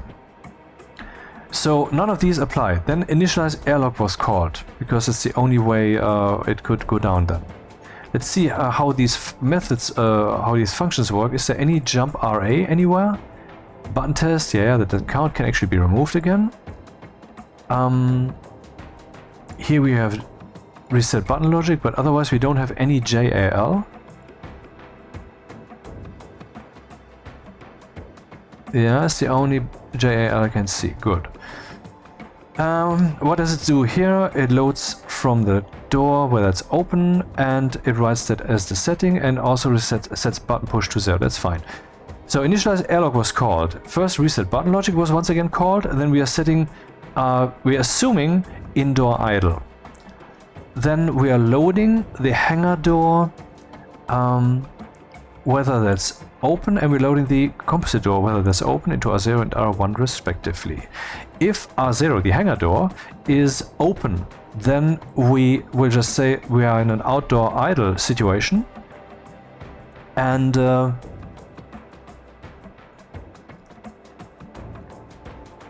we will open the outer door and we'll close the inner door, and we will jump back to start. else, we will say, is the inner door open? Then we jump back to start. If it's closed, then, well, both doors are closed then, and we will just assume that's outdoor, then this is also true. So initialize airlock functions. The next thing that we have then is the outdoor idle situation, and outdoor idle is 2.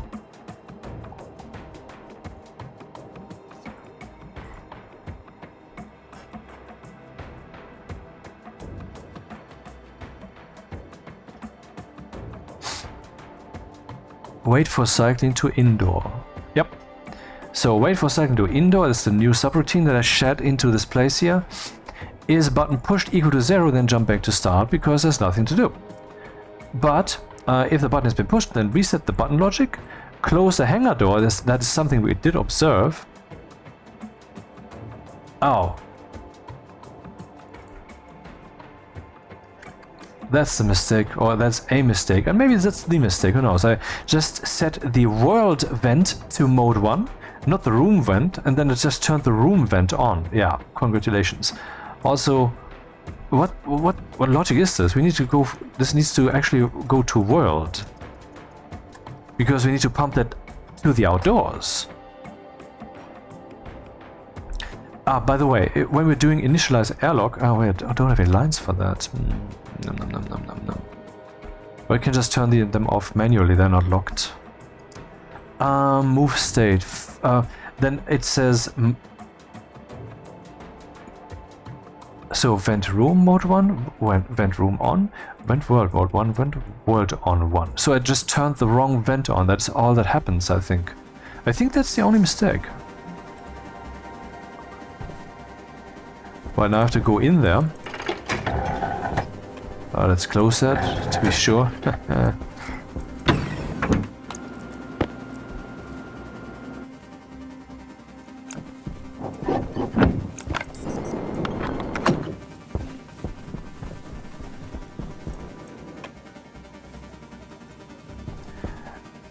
But what current state do we have? I think we currently have a state where it's trying to evacuate the room.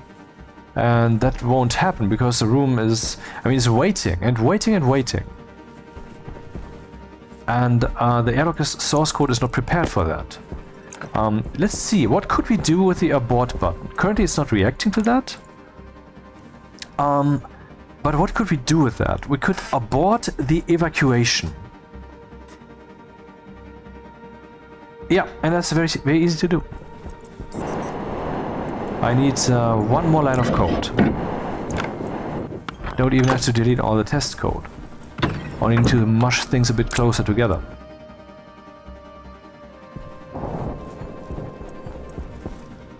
Though that will be not a good thing. I also am in the wrong room.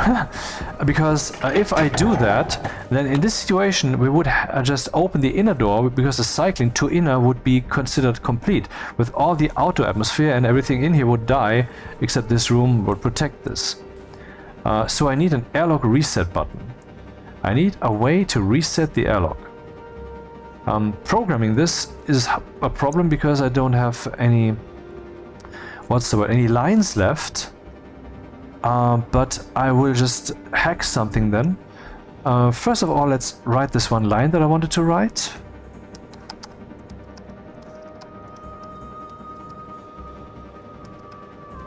Whoops.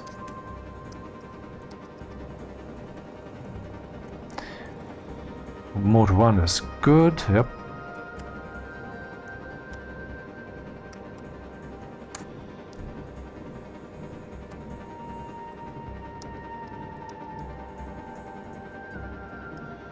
Okay, that gave us a few lines. So when it is waiting for vacuum execute, this line here, which tells us to wait for vacuum, else, I just need to check if the button has been pushed. Where is that? If the button has been pushed. branch relative not equal to 0. If the button has been pushed, aka not equal to 0, then we just jump over we just jump by 2 lines. Plop plop. So we jump over this line that would just return if the room is not empty. So then we would just accept that the room is not empty. So we can now abort the airlock cycle. But now I need to initialize the airlock logic. I would say move state -1 or whatever, doesn't matter. And then I say export. And then it will assume outdoors. Haha. Then I remove this line.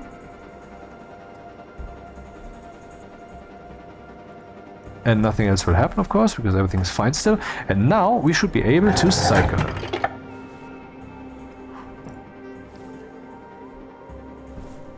We can see that the room is being emptied. This seems to take a while. It's a big room. Oh!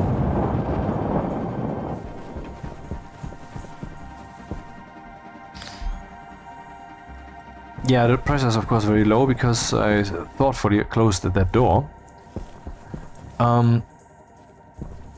There should be a button here on the inside also. Yeah, there was not much gas in here. I'm just not sure. I mean, I probably need some more gas sensors to be sure that the room is really empty.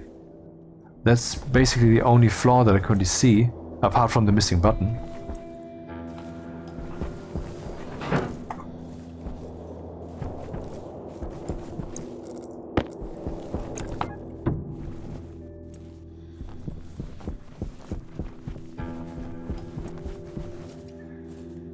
Too bad the atmosphere of the planet doesn't allow us to measure whether that actually mixed. But okay, we can see we have 24.2 degrees, right? Well, this means that if the cycling isn't pure, then the temperature would change.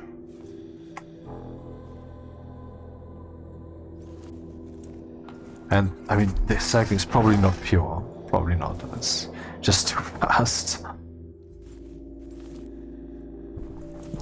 24. I think it was 24 dot something, right? So it's colder now. In other words, the cycling is not pure. We need more gas sensors. And seriously, this quickly?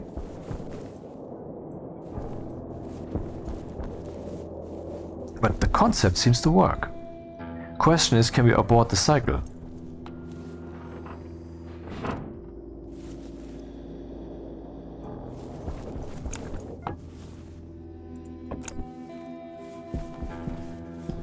Temperature?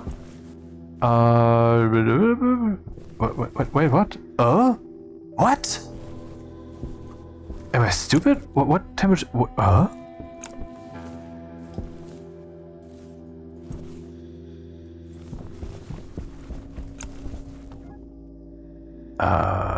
I did something wrong anyway, because we need to repressurize from this here. Okay, I see what the problem is. So, we need more gas sensors to make sure that the room is really empty. That's the problem here.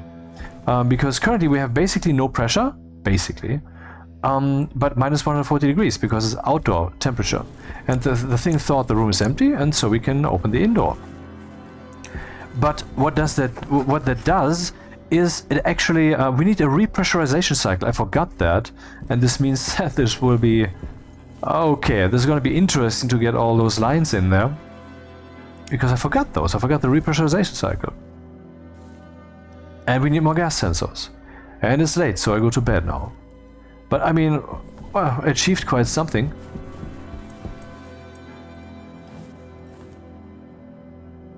Yeah, well, there was no pressure in there, so that's not a surprise then. Okay, so much for this, for now, for today.